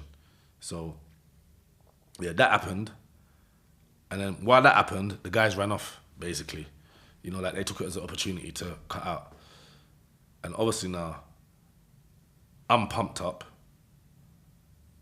And I haven't really used this thing properly in my mind because there ain't nobody dead. Yeah. I said to myself, I ain't finished yet. Do you know what I mean? So I phoned a couple other boys I know. They linked me up, and we just started to drive around the whole of, you know, the nightclub scene. The whole of the nightclub scene in South London, looking for these guys. So now we're all dressed up, long jackets, bulletproof vests. You know, like we proper linked up and got all of, you know, everything we've got together to go and look for these guys. So we drove up to Purley Way. And I've jumped out the car as soon as we got into the car park, and I started putting my head in people's cars, you know, like trying to see who's in the back. Like I could see who's in the front. But it was very rude of what I was doing, you know what I mean? Like, you know, there's cars lined up to get into a party, and I just jumped out my car looking, but obviously they can see what's in my hand and that, innit? Because I'm not hiding it, I've just got it out in my hand. And I'm looking at people's cars, and then there was a little young boy that was with us, yeah? He saw me doing that, he had a gun as well. And he tried to do the same thing, innit? But he was doing the same thing, but then I just heard him scream, Quincy, help me. I'm thinking, what the fuck? Turned around, and I've seen around 6 guys, you know, like stamping on him. And I can hear them saying, yo, get his gun, get his, you know, like they're trying to get it. So once I've heard that, I've ran over there and I've just gone, just like a sweep with the machine. And I heard the same noise, you know, when it hits all the cars and that. And then I've heard someone screaming. So basically it was one of the guys that was stamping him out. So he's grabbed his gun and I said, come, let's go. We've jumped in our car. He's in the car behind. So there was a BMW with us, like a 5 Series, and we was in a gold A3. So as I've jumped back in the car with the driver, yeah, you know, the young boy is the driver, actually. Yeah, the young boy is the driver. So we got into the gold car. Then there's 3 of my Codees there in the BMW behind me. So Dave went and drove off. Yeah. So what is it? Because I've been doing a bit too much of it. I didn't know how much bullets you had left. Yeah. So I looked, but you see, as I looked and pulled the thing, it's like, I don't know. It's like I was nervous. Maybe I pushed the trigger slightly by accident, and then the bullet went through, you know, the dashboard, and the car just conked out. You know, by that time, cars all electrics, innit? Just conked out. And it conked out, and I'm thinking, bro, what are we gonna do now? Police cars pulled up behind us, yeah? And it's just, you know, it's just got its light on. Woo, woo, woo, woo, woo. I don't know how them lot knew, but they just fucking reversed all the way up to us. And we jumped out our car, jumped in their car. So now there's 5 of us in this BMW. Yeah, and there's probably around three guns in there now. So we're driving that down Pearly Way. I've told the guy to either go left or right, and he's done the opposite of what I said, you know, because he's panicking. So I think he went left, and I said to go right. He went left. So he's gone left. It's like industrial places. So now he's brought us back all the way back, you know, to the party again. Yeah. So as we got to the party, and I remember there's bare police already out there, and every road now that we drive past, there's police. You know, like, so you're driving down the road, there's police joining the chase. So I'm driving down that way, down the main road, and there's police on every, you know, side road. Mm-hmm. So as we drive past them, they're joining in. Yeah. So now there's so much blue, yeah, sirens, yeah, that in the car is blue. Do you know what I mean? Everything is blue. That's how much, like, it's like they're transporting us somewhere, you know, because they're at the sides, they're on every road, there's helicopters, everything's just flashing blue. So I'm saying to myself, I remember I said to them, I said, how's man gonna get away? And man said they don't know. So I said, bro, I'm not going back to jail, you know. I'm not going back to jail, bruv. But I said, you know what, bruv? I'm gonna shoot. And I remember everyone in the car saying, don't do that, don't do that, don't do that, don't do that. So I just said, bruv, how do you think we're gonna get away? He said, we're fucked. Look, there's police down there, there's police behind us, police at the side of us. And no one was talking, so I just pull it out the window. I didn't look. I just pull it out the window and I just went, I probably done that twice and the magazine was finished. Threw the gun out the window as we were driving. And then my other friend, he had a gun as well. And I said, bruv, you gonna use it or what? And he said, no, he just threw it down on the floor, you get me? So I picked it up, I probably shot around twice of it, and then I just let it, you know, just put it back in the footwell. And then we were driving for a little bit, and then the car crashed. And when the car crashed, I was about to jump out, but it crashed into one of them, you know, the fences in the middle of the road. So as I went to jump out, he kind of reversed and got it to, you know, come back out of the thing. So we drived, and then I felt the wheel, you know they put them stingers in the road. Yeah, busted tyres. Yeah, and the wheels felt funny, and then once the wheels hit one, and the steering wheel went. So as that wheel was going, I jumped out the car. But when I jumped out the car, there was like, you know them police with the hats on and that, and they had the MP5s, they said, don't move, don't move. But I was so scared, I just ran straight past them. I remember there's other people coming out the car from behind me, so it's like they're kind of more concentrated on them. So I just kept running, and you know, you got roads with houses, and then they got the little space for the garden between each houses. I just darted through one of them, and remember dogs. Remember, I don't like dogs, so I've gone into this back garden. There's dogs. Yeah, I was so scared. Yeah, I did not even have a chance to, jump the fence. Yeah, I ran through the fence. You know them, bruv, Like a cartoon. bruv. Listen, you know them wooden fence that people have in their garden. There's long strips of woods, and they're just wood Yeah. side by side, side. Bruv, I ran through them. Bruv, all you could hear in people's gardens was bah, bah, bah, because I never had the strength or anything to do any of that. I just kept on running. Somehow I was just going through them, bam, bam, bam, and obviously that was waking up the dogs. Yeah, and then I got to a point where there was a big kind of like forest place. Not forest, but just greenery. And I was stuck there, yeah? And the helicopter was going off. And I'm thinking, I'm gonna get caught here, innit, yeah? Right? And when I was thinking that, I got so scared, bruv, yeah? I had to shit on the floor. I just had to shit there. I couldn't even hold it, bruv. I just remember I just shat. I just pulled my trousers down and just shat in the corner, bruv. That's how I was trembling. Like, I've never been, that scared, because I know what I know what I've done, and I can see that they're onto me, innit?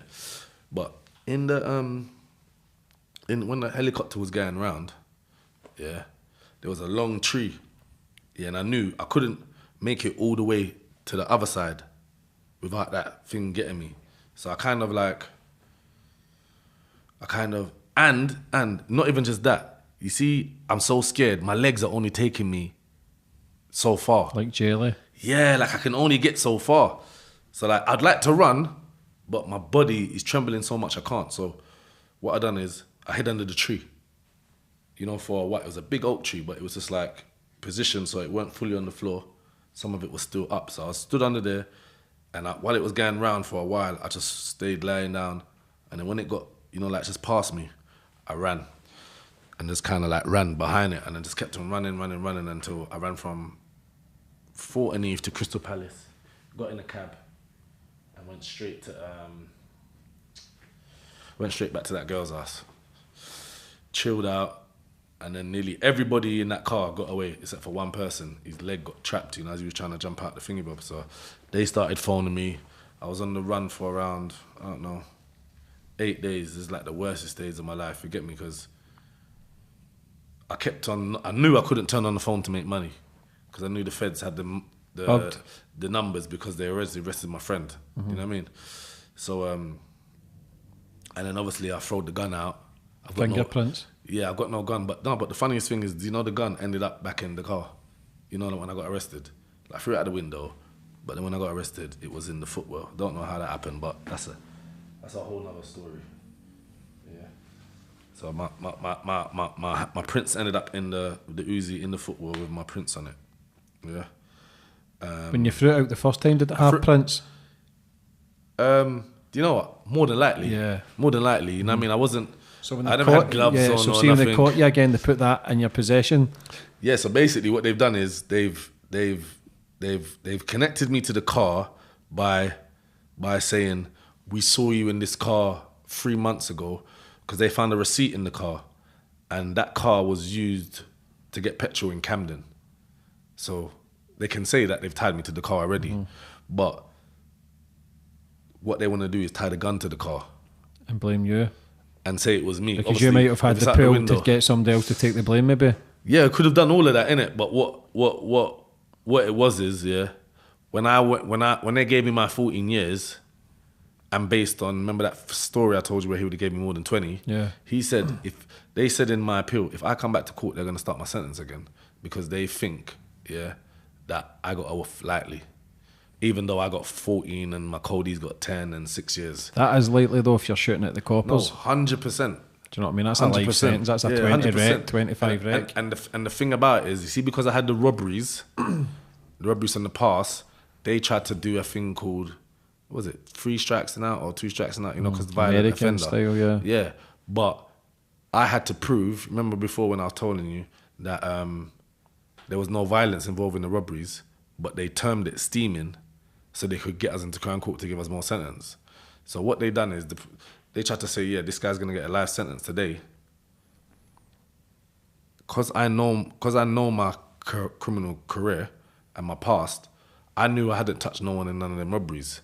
So what they done is they read every manuscript for every robbery case I done, yeah, and saw that there was no violence in them, and that's the only reason I didn't get life. Mm-hmm. If there was any violence in any of them robberies, they weren't robberies, they're called steamings. It was a term that they used to class it as robbery. If it wasn't for if I touched any of them people in any of them robberies, I would have got life. Mm-hmm. But because I knew I hadn't, I was confident of. How is it now to read manuscripts? talking about that? How do you feel speaking about that?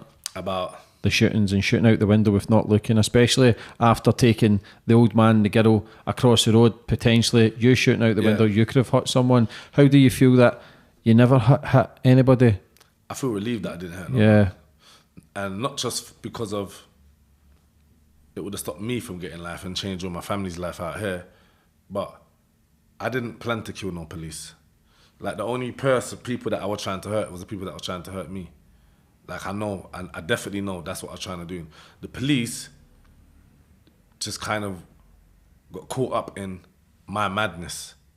I wasn't out to hurt them or nothing like that. It was just a thing of, I feel that I've been wronged and I'm out here right now trying to get revenge on the people that have been trying to kill me, and it just so happens that the police just approached me on the wrong day. On any other day, I would have tried to dare do that, but because I was already on this buzz that, like, I've been getting chased down for long, and now I'm in control, where I've got the bigger gun and I've seen what they're capable of. I just wanted to kind of rectify me being getting chased down for months. Do you know what I mean? Like, there was no personal vendetta against the police, or it was just me thinking, no, I can't go back to prison. So you were doing whatever it takes to try and get away. Not realising it's going to make your life worse. Yeah. What was your mum saying at this time when you got your 14? My mum was devastated, innit? Because it's just like 3, 5, 14. And remember, at that time, by the time I got my 14, my sister, that Tipsy, he died, innit? He got killed. Like, he came out for home leave and they killed him. Do you know what I mean? And then the same ones that were trying to kill you? Yeah. And then she got another boyfriend and he got killed too. So that by that time, and I'm me getting my sentence, my mum was just crushed, innit? Like, the whole family's crushed. 'Cause obviously my sister's out there and she's had to have 2 past boyfriends that have just been killed. Her brother's doing a lifer. Exactly. Like, it's a lot. Obviously, they're not with Vincent no more. So it's just like, it's just women by themselves. And how was he in the whole thing? Did you ever speak to him? No, never. He was. You see, like, kind of from when he left my mum, that was kind of the end of anything that could be. Do you know what I mean? Because obviously my mum's been trying to get that relationship for years, and one day she just gathered the strength to do it. Do you know what I mean? So there was never really no talking between us or anything. I've only really talked to him since I've been out this time, like halfway through. So what was your family events? So 14 then. What was life like then when you realised sitting in a dock? 14 years. 14. I thought you meant 14 years of age. Yeah. The first. I remember the first thing that I done when they gave me a 14 years. I was because I was in the you remember the Dome Robbers? Yeah. Yeah, we was in the same court cells as them. Do you know what I mean? And some other probably famous shootings that were happening at the time. But I didn't really care. I came in the cell and I just went on my knees. And I said, God, please, don't let this affect me, as in, i.e., don't let this, break me. Because remember, I already know how evil prison can be. And then now you're telling me I got to sit in there for a decade. Yeah. I just prayed. I said, please, God, please just don't let this hurt me. affect me. That's it. And I trust everything will be okay. And that was it. I didn't go on anymore. I didn't go on. I just sat down, and I quietly felt confident that I would be okay, but only because of that moment with God. I only thought I'd be okay. Like when I asked him, it just made me feel like he was gonna sort it. Like I don't know. I just, like a protection. Yeah, I just at that moment in time, I just felt it. I asked for it, and that was it. I just sat down and I just thought. It's funny, life, that I speak to murderers, bank robbers, people with addictions, and when you get to a certain breaking point, you realise we all know what's right and what's wrong. No matter in life, sometimes you can get conditioned where you think it is normal, but we do know right and wrong. But there comes a point where you turn to someone, you just think, this ain't normal. Shooting out cars or murders and robberies, it ain't normal when we kind of, there's no guidance, but we look for a higher power, someone to try and guide us and say, look, I'll not do this again if you can just guide me. We all want protected, we're all vulnerable, we're all scared. Now, I can interview the biggest and baddest man on this planet, but I guarantee he will have vulnerabilities. Holding a gun and a knife for me is a vulnerability. That's not a bad man. That is a weakness, and I always say it, that is their comfort blanket, because you've been bullied mentally, physically, maybe at a younger age. The knife or the gun becomes a protection. I'm going to hold this, please don't hurt me anymore, but I will drill fear into you because I know that'll keep you away. But it never really keeps anybody away, because there's always somebody who's wanting to get that reputation coming through the ranks, maybe their stepdad, maybe their father. You were at that age where you were trying to live up to a height, watching the gangster films and thinking, I want that life, but looking back, it is a life of fucking misery. Yeah, it is. It's a life of pain. It is. And obviously, even when I look at my mum and my sisters, I can see the pain of the life. Do you know what I mean? Strain. Yeah, I can see it. Yeah. You know what I mean? I can see it. And any little thing happens, do you know what I mean? It's just like, it comes back to them 100 times. You know, like the feelings that they feel, any little thing. The emotion. Yeah. Yeah, you know what I that mean? doesn't go away. The same as my mum, she's lost brothers to murder and stuff, and the strains there. So what do? Do I go and hide, or do I try and become something that I'm not?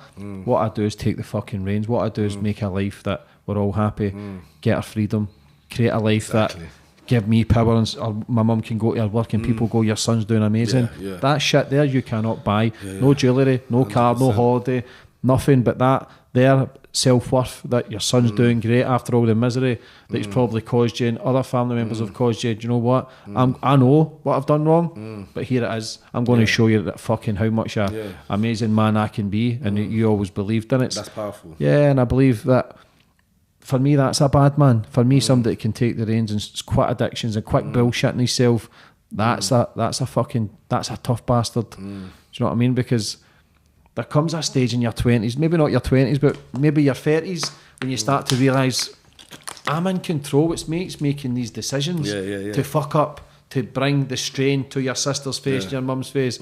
But everybody's got to take responsibility as well. Yeah, exactly. Do you know what I mean? Even your sister, even your mum, even my mum, even my sister, they've got to take some sort of responsibility. A lot of people can point blame, but there comes a time where you can actually take yourself out certain situations. Yeah. So going through all that and doing your 14 and kind of wanting peace, because when you speak, man, you're a nice guy. You don't. If somebody walked by, if you were up, nobody would realise the shit you actually went through, 100%. shooting People say Uzis that all and the involved time. in murders. But again, appearances fuck all, because I know people who are dangerous that maybe get sitting a pair of jeans on, sitting in a pub having a pint that nobody would even know of. It doesn't really mean fuck all, but doesn't. It's so like the guy I was telling you sitting down with the glasses. yeah, just Chucky. Yeah, you do. Yeah. On another day, you just think, who's that? Yeah. Don't How was know, your reputation though? Because that was all over world news. That was all over the papers. That Yeah, it was. people were shooting Uzis at the police, especially on news. It's it's one of the biggest guns out there. It was. You see, people treat you different. Do you know what I mean? So, and like I said, it's not even. Did that stroke your ego though? Yeah, definitely, definitely at the time. Definitely at the time, because remember the place that you're in. In the place that you're in now, we're in dispersal prison. There is no time for weakness.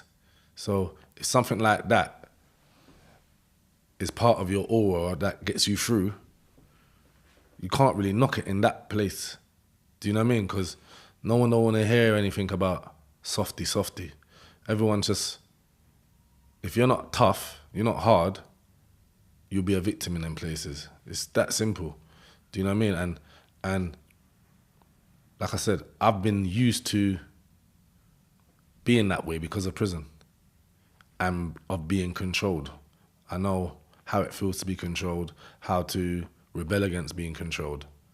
So if I'm hearing something like that and people respect it and it helps me be more in control, because it comes back down to control of my environment, because you've heard I've done something like that. At that time, I'm not gonna be saying, oh, I didn't do that, even though I'm not saying I did do it. Obviously, you already know I done it, but I'm not gonna be going around and trying to change your perception of me that I'm a nice guy. Like the guy that's nice and that they don't respect him, he'll get robbed and get his canteen taken off him. Mm-hmm.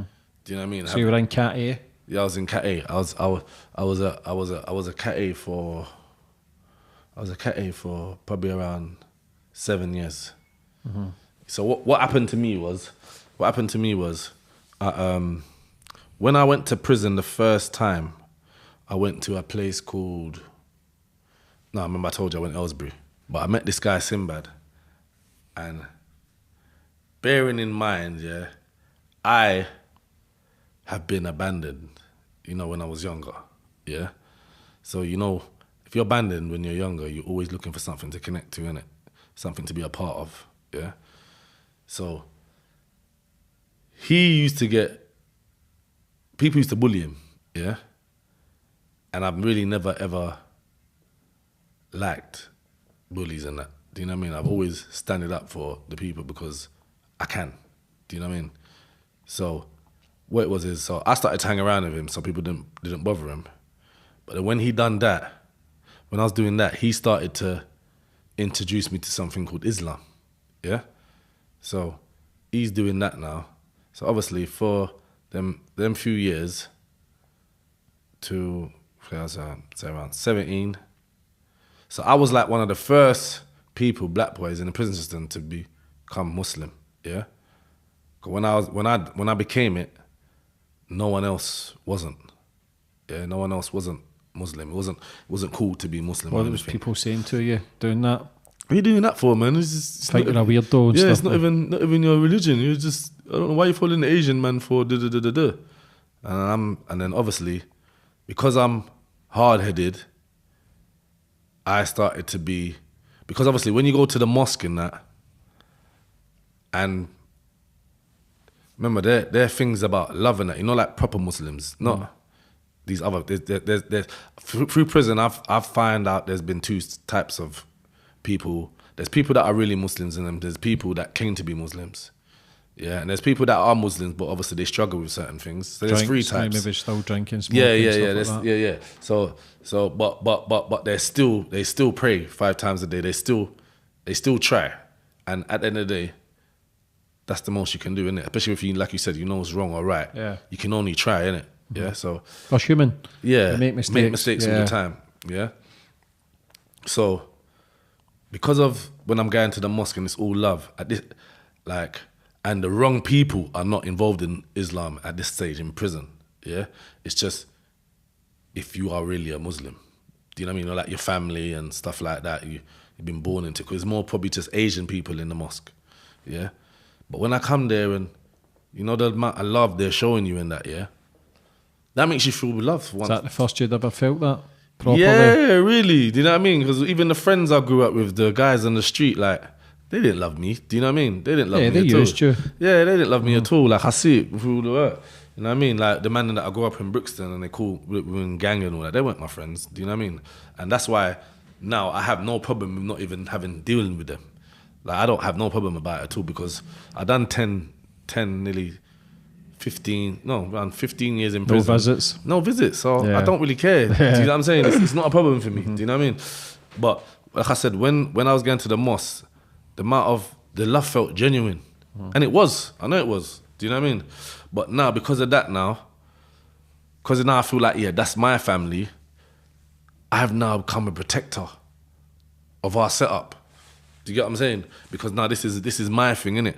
So I was serious about what I was involved in, yeah? There weren't no there weren't no extremist stuff or nothing like that. I'm just about, these are my brothers and Getting love. yeah, love. Did you have to forgive your past? Did you have to ask for forgiveness? Yeah, you had to do all of that. Because you're very calm now. Yeah, I know that you've been forgiven as well. Do you know what I mean? Were you like, what was your state when you were younger? I wasn't calm then. Were you not? I was hype. I was very hyper. hyped. Yeah, I was very hyped. Yeah. So obviously through that sentence, I was in the fold of Islam, and then when I came back out, I never had Islam in my head. Do you know what I mean? I just came back out, started smoking, started drinking, and within my community, that at that time, like I said, it wasn't cool to join Islam or anything like that. So Islam wasn't even a big thing in my community. So it's not like nowadays, you come out of prison, you can go into the community full of Muslim brothers and people who still want to help you, and there weren't none of that. Do you know what I mean? So I just came out and just went straight back to what I know, the drugs, the road, girls, etc. So I done that, went back to prison, came back out. In prison, I was still Muslim. And when I came out, I never done anything to do with Muslim. And then I got arrested for the 14 years. Yeah, the 14 that we talked, not at the stage where we're at now. So now, when we're at that stage now, it seems like a new wave has happened, and there's lots of people who are becoming Muslims, yeah? And that's good, but I realise it's only good as long as the people have got the right intentions, who are joining. Yeah. And what I started to see through the time I was in prison is, like... A lot of people saying they're doing it for food as well. Yeah, they're doing it for protection. Yeah. Do you know what I mean? Family. So we got people who are rapists now coming to prison saying, oh, I'm Muslim, and now everyone has to leave him alone. Do you know what I'm saying? And that guy who's saying that he's a snitch, but now man has to leave him alone. Do you get what I'm saying? So I could see I was around a lot of people who were using Islam for their own benefit, like as a crutch, to get through prison. Yeah. So obviously, like I said, when I came out of prison, my mind was never on Islam. But when I was in prison, it seemed like I was, but at those two times when I was in prison, I didn't need no one to protect me. I was in control wherever I was. So you were doing it for change? Yeah, I was doing it because I felt like, this felt good. Yeah. Do you know what I mean? It made me feel good. When I was praying, it gave me some kind of strength. It gave me something that I didn't have before. Yeah, so it wasn't nothing to do with protect, because I didn't need protecting. So when I got to that stage now, I was in there. I was still going to mosque and that, but then I started realising, you see on my KA reports, they kept on saying, oh, yeah, part of the Muslim boys. Part of the Muslim gang? Yeah, like part of the gang. And I've never ever saw myself as because like I said, I came into the religion with the right intentions. So I never ever saw myself as no Muslim gang. I don't know what, like you lot are watching from your security mind standpoint and making notes, but maybe them guys who you're talking about over there, maybe they are the Muslim boy gang, but because I talk to them doesn't mean your association. I'm Muslim gang. But no matter what, because I've never needed to have a gang except for when I was growing up. But no matter what, in prison, if you're shooting at Uzi coppers, if you've been in the system since you're 12, they ain't going to see you. They're adding it up. Yeah. So they're adding it up. So that's what you just got to where I was going. So even though I'm looking at it like that, they're looking at everything. Like you said, from 12. Fighting the screws. Anti-authority. Yeah. Do you get what I'm saying? Now, Muslim, and now how we're looking at Muslims in prison, because we know that in prison they're getting what's it called, radicalized, and maybe you got the potential to be an extremist, or maybe make it even big in that gang and stuff like that. That's how they're looking at it. Do you know what I mean? So which is understandable as well. Which is understandable, is definitely understandable, and I get it now. But when I'm suffering it, I'm just pissed off. Making you anti-authority again. Exactly. Yeah. So anyway, that was happening, and I was just thinking, I want parole, but I don't think they can give it to me because I'm looking at the reports that they're writing for me, And I'm thinking no parole mind person in their mind's gonna give me parole. But anyway, that went past and everything was fine. And then the 7/7, you know, the bombing. Yeah. That happened, didn't it? Yeah. And I don't know why, yeah, but it's just like, to me, I felt like, you know, when I watched all the stuff on the news and that, I felt like whoever done that threatened my family. Do you understand? Because I'm thinking, my mum could be in the bus. My sisters. Yeah, that's my your home daughter. city, yeah. Yeah. Because, you know, like, I know people have a lot of things to say about my views and how I see things, yeah, but you know what, yeah? I like to deal with the reality and facts. So people like to say, oh yeah, but you're from here and you're from there. Most of what you're talking about, yeah? Like you can know you're from Scotland, you got a Scottish accent, yeah? Where they want to say I'm from, I don't have them accents. Do you get me? I know that I'm born here. Do you know what I mean? And when I look at all the madness that I've done, and I'm still allowed to be sitting here now talking to you, yeah, I feel like that's great. Do you get what I'm saying? I feel like that's great. So there's no need for me to be mad with where I come from. I only can get mad at where I come from when if I start believing that person's story that I'm really from over there or I'm really from over there. I don't feel like I need to be angry. Do you get what I'm saying? Because I feel like the place I was born has allowed me to do so much mistakes and still turn my life around. Yeah? Not everyone can think like that. But because I think like that, I can appreciate where I'm from and what it's done for me. Like I've like all these things I've learned in the next country, I might not be able to learn. I might have just gone through it and either died, got an electric chair, or something messed up. But I've been allowed, because of the way the country's set up, to be able to still prosper after all of that. Yeah. And I think that's great, innit? Of course it is. Exactly. You're learning from your mistakes. Exactly. I don't care. I'm not a religious man. I believe in higher power, but Yeah. there's people on the show who turn to Christ, Yeah. turn to Islam, and they're doing great. See, if you're Yeah. not hurting anyone, or Yeah. not forcing your views on anyone, Exactly. do what you want. Exactly. If it's helping you become a better person, Exactly. if it's keeping you out of prison, if it's Exactly. stopping you taking crack or alcohol, Exactly. then do it. So I've tried to understand who I am. Yeah. Not who someone wants me to think I am. Did you ever or do therapy? who I'll be. Yeah, I done therapy. In I prison? done therapy in prison and when I first got out. And that was the best thing that ever happened to me. All 'Cause that I used to bottling up. suffer from stomach aches. That's When I used to- holding on to all your yeah, when I grief used to go and to the pain. doctors, they couldn't find nothing wrong with me. And after 3 counselling sessions, I just felt it just leave my body. The trauma, the pain, Yeah, the 'cause misery. when I was young, I never used to talk. I used to just act. Someone said something, you know, there's no talking about it, it's just acting. And I just keep it all bottled up. But that was because obviously your parents teach you, innit? You do a lot of Don't talk. a lot of crying at therapy. Was there any tears? No. The crying at therapy only happened when I got out. When I was doing it inside, tears never came to me. Do you know what I mean? It's when I come out, you know, because it was just like, I've come out of it and, you know, like when you're in there, even though I'm doing therapy, I still got the mask on. Of course. Because you're in there. Do you know what I'm saying? Yeah. When I came out of here, they banned me for London for 2 years and I stayed in Manchester. Why?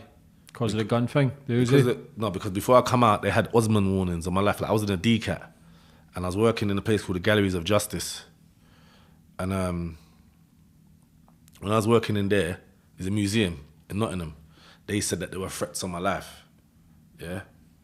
But I don't believe them because I was about to get parole. And because I'm in a DCAT already, I believe if I would have got my parole, when I come out, there will be no restrictions on me because I've already proved myself within the community.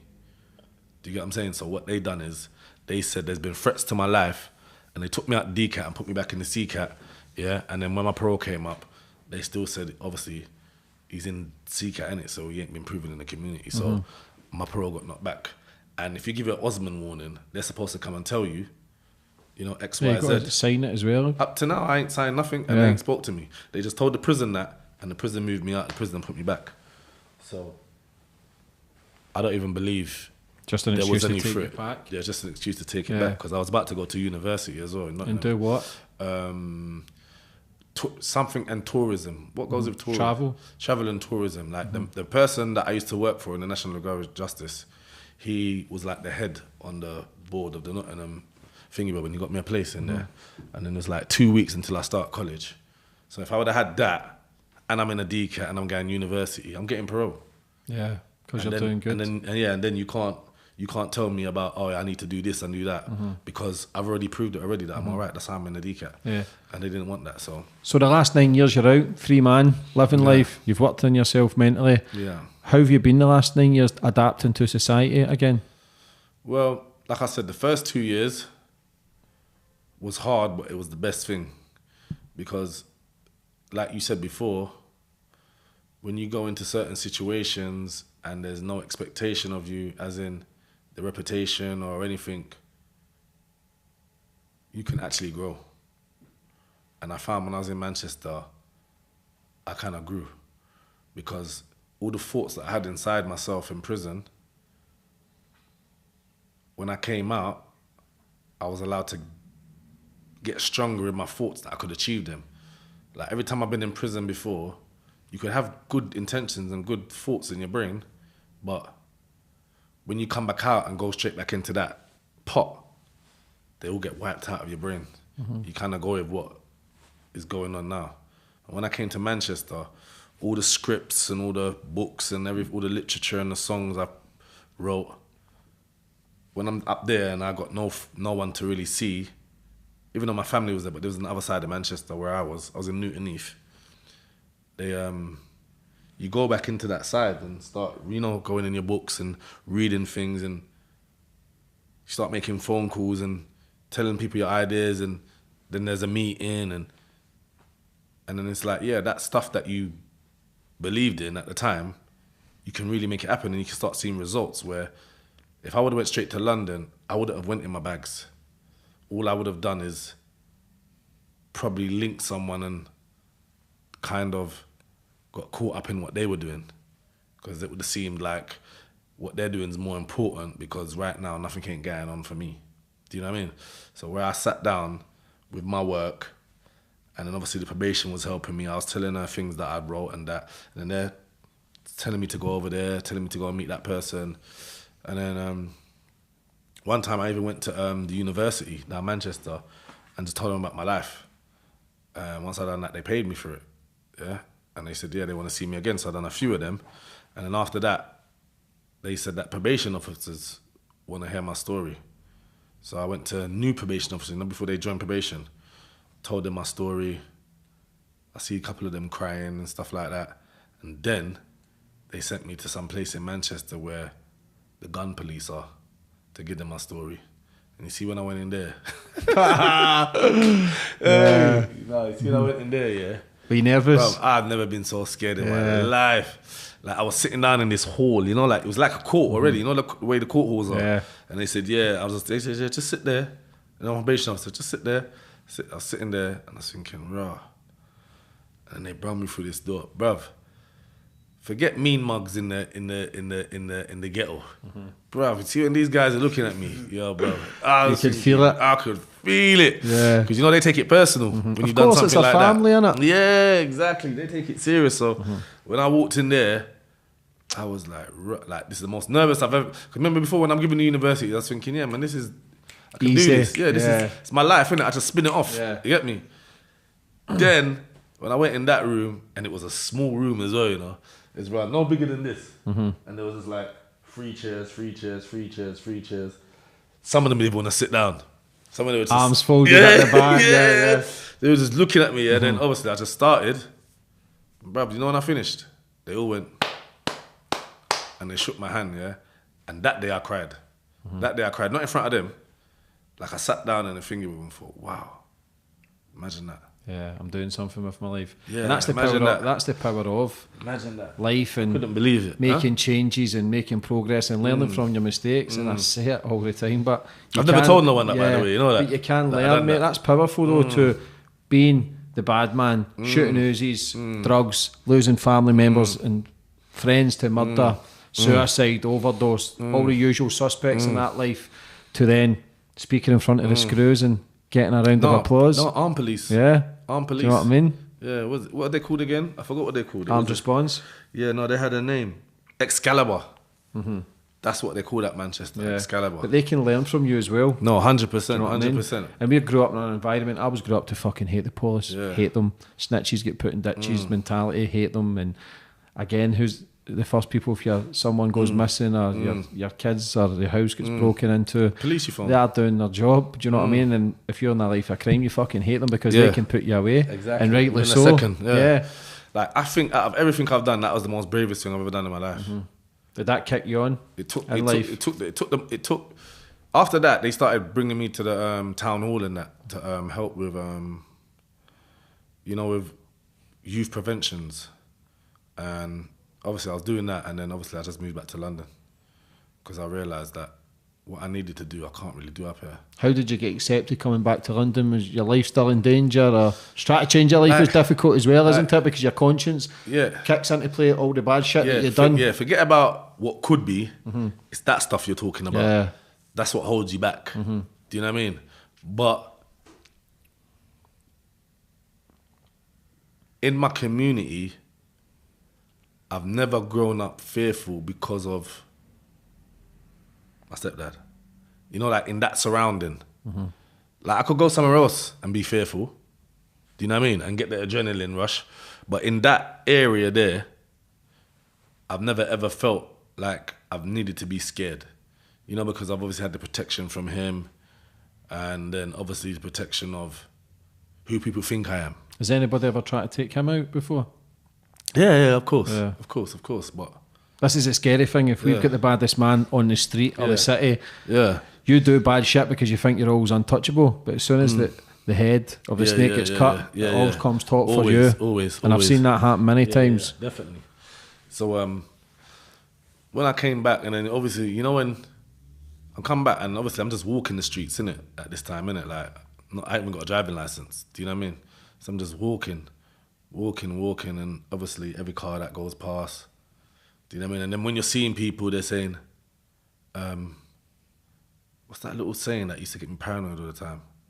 Yeah, be safe, bro, be safe. What the fuck do you know? You get what I'm saying? Yeah, be safe, bro, be safe. I'm thinking, what do you mean by... I started asking them, what do they mean by that? No, I'm just saying, bro, just be safe. But you remember, like you said, because of the things that's gone on in my mind, Paranoia. I'm thinking, so around the first probably 2-3 years, like even if you watch some of my interviews when I first come out, the guy's hitting me on the road and I'm going like that. You know, every car that passes, I'm like that. And it's not like it's natural.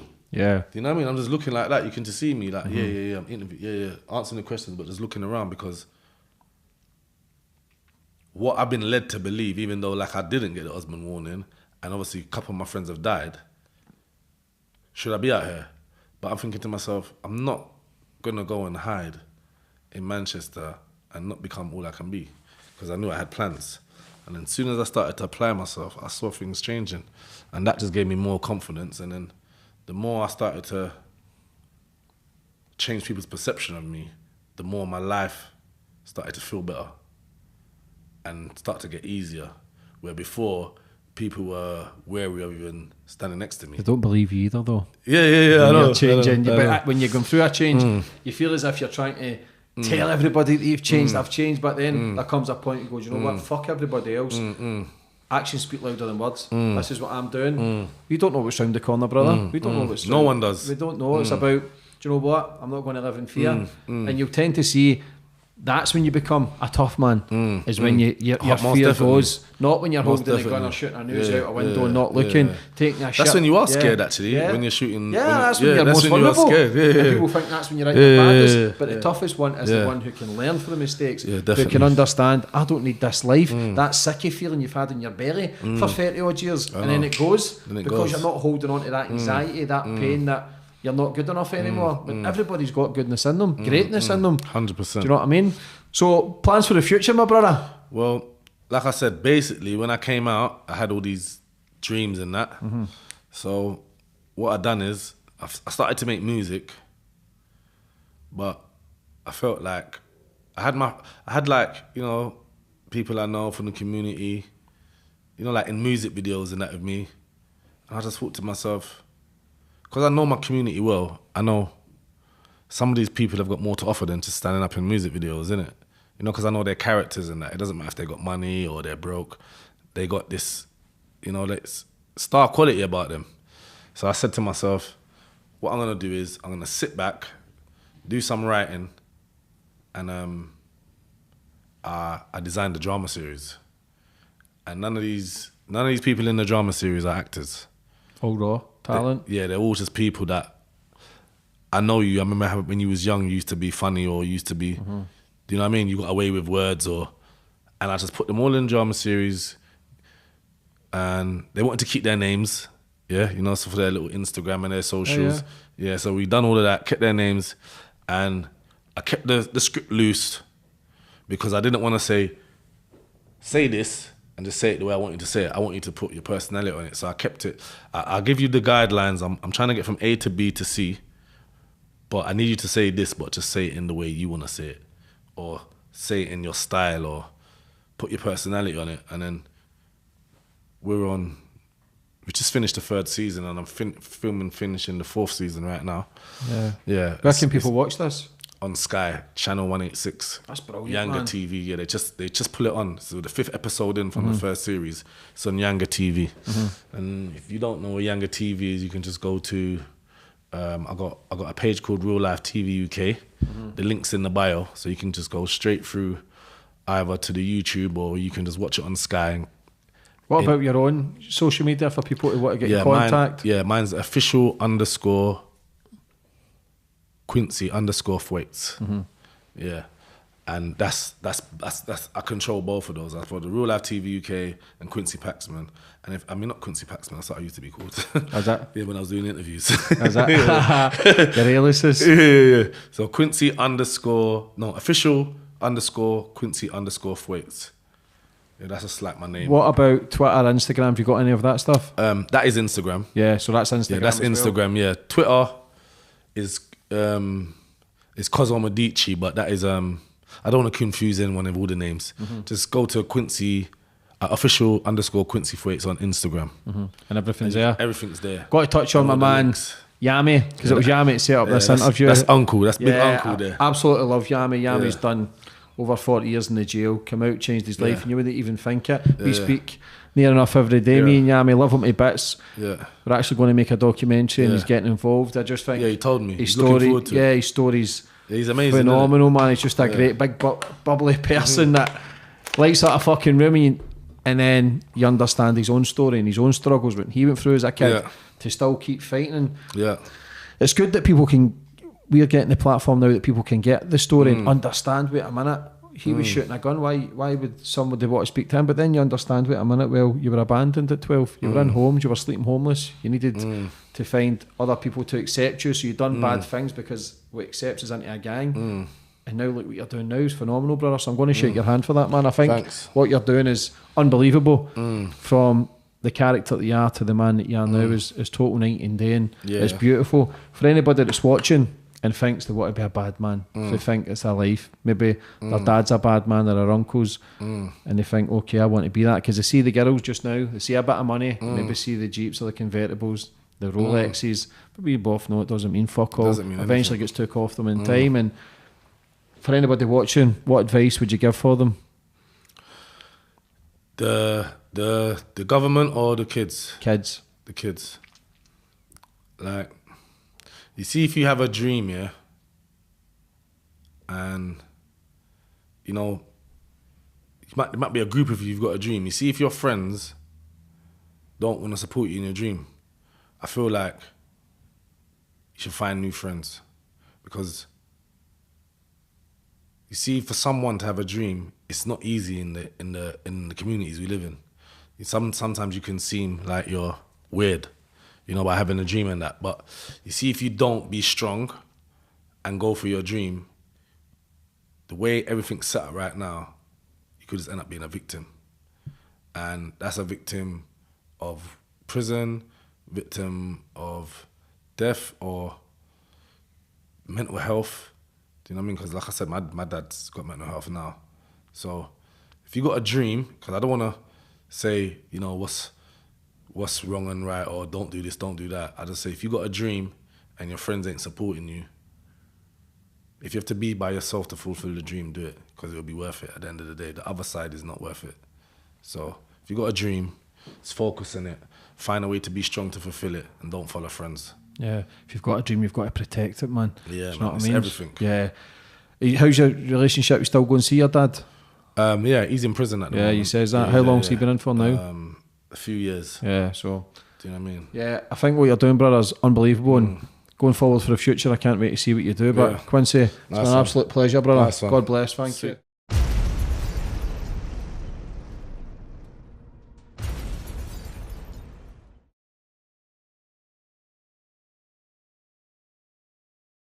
Check out more of my podcasts on the right, and be sure to like, share, and comment your thoughts on this week's podcast. Thank you.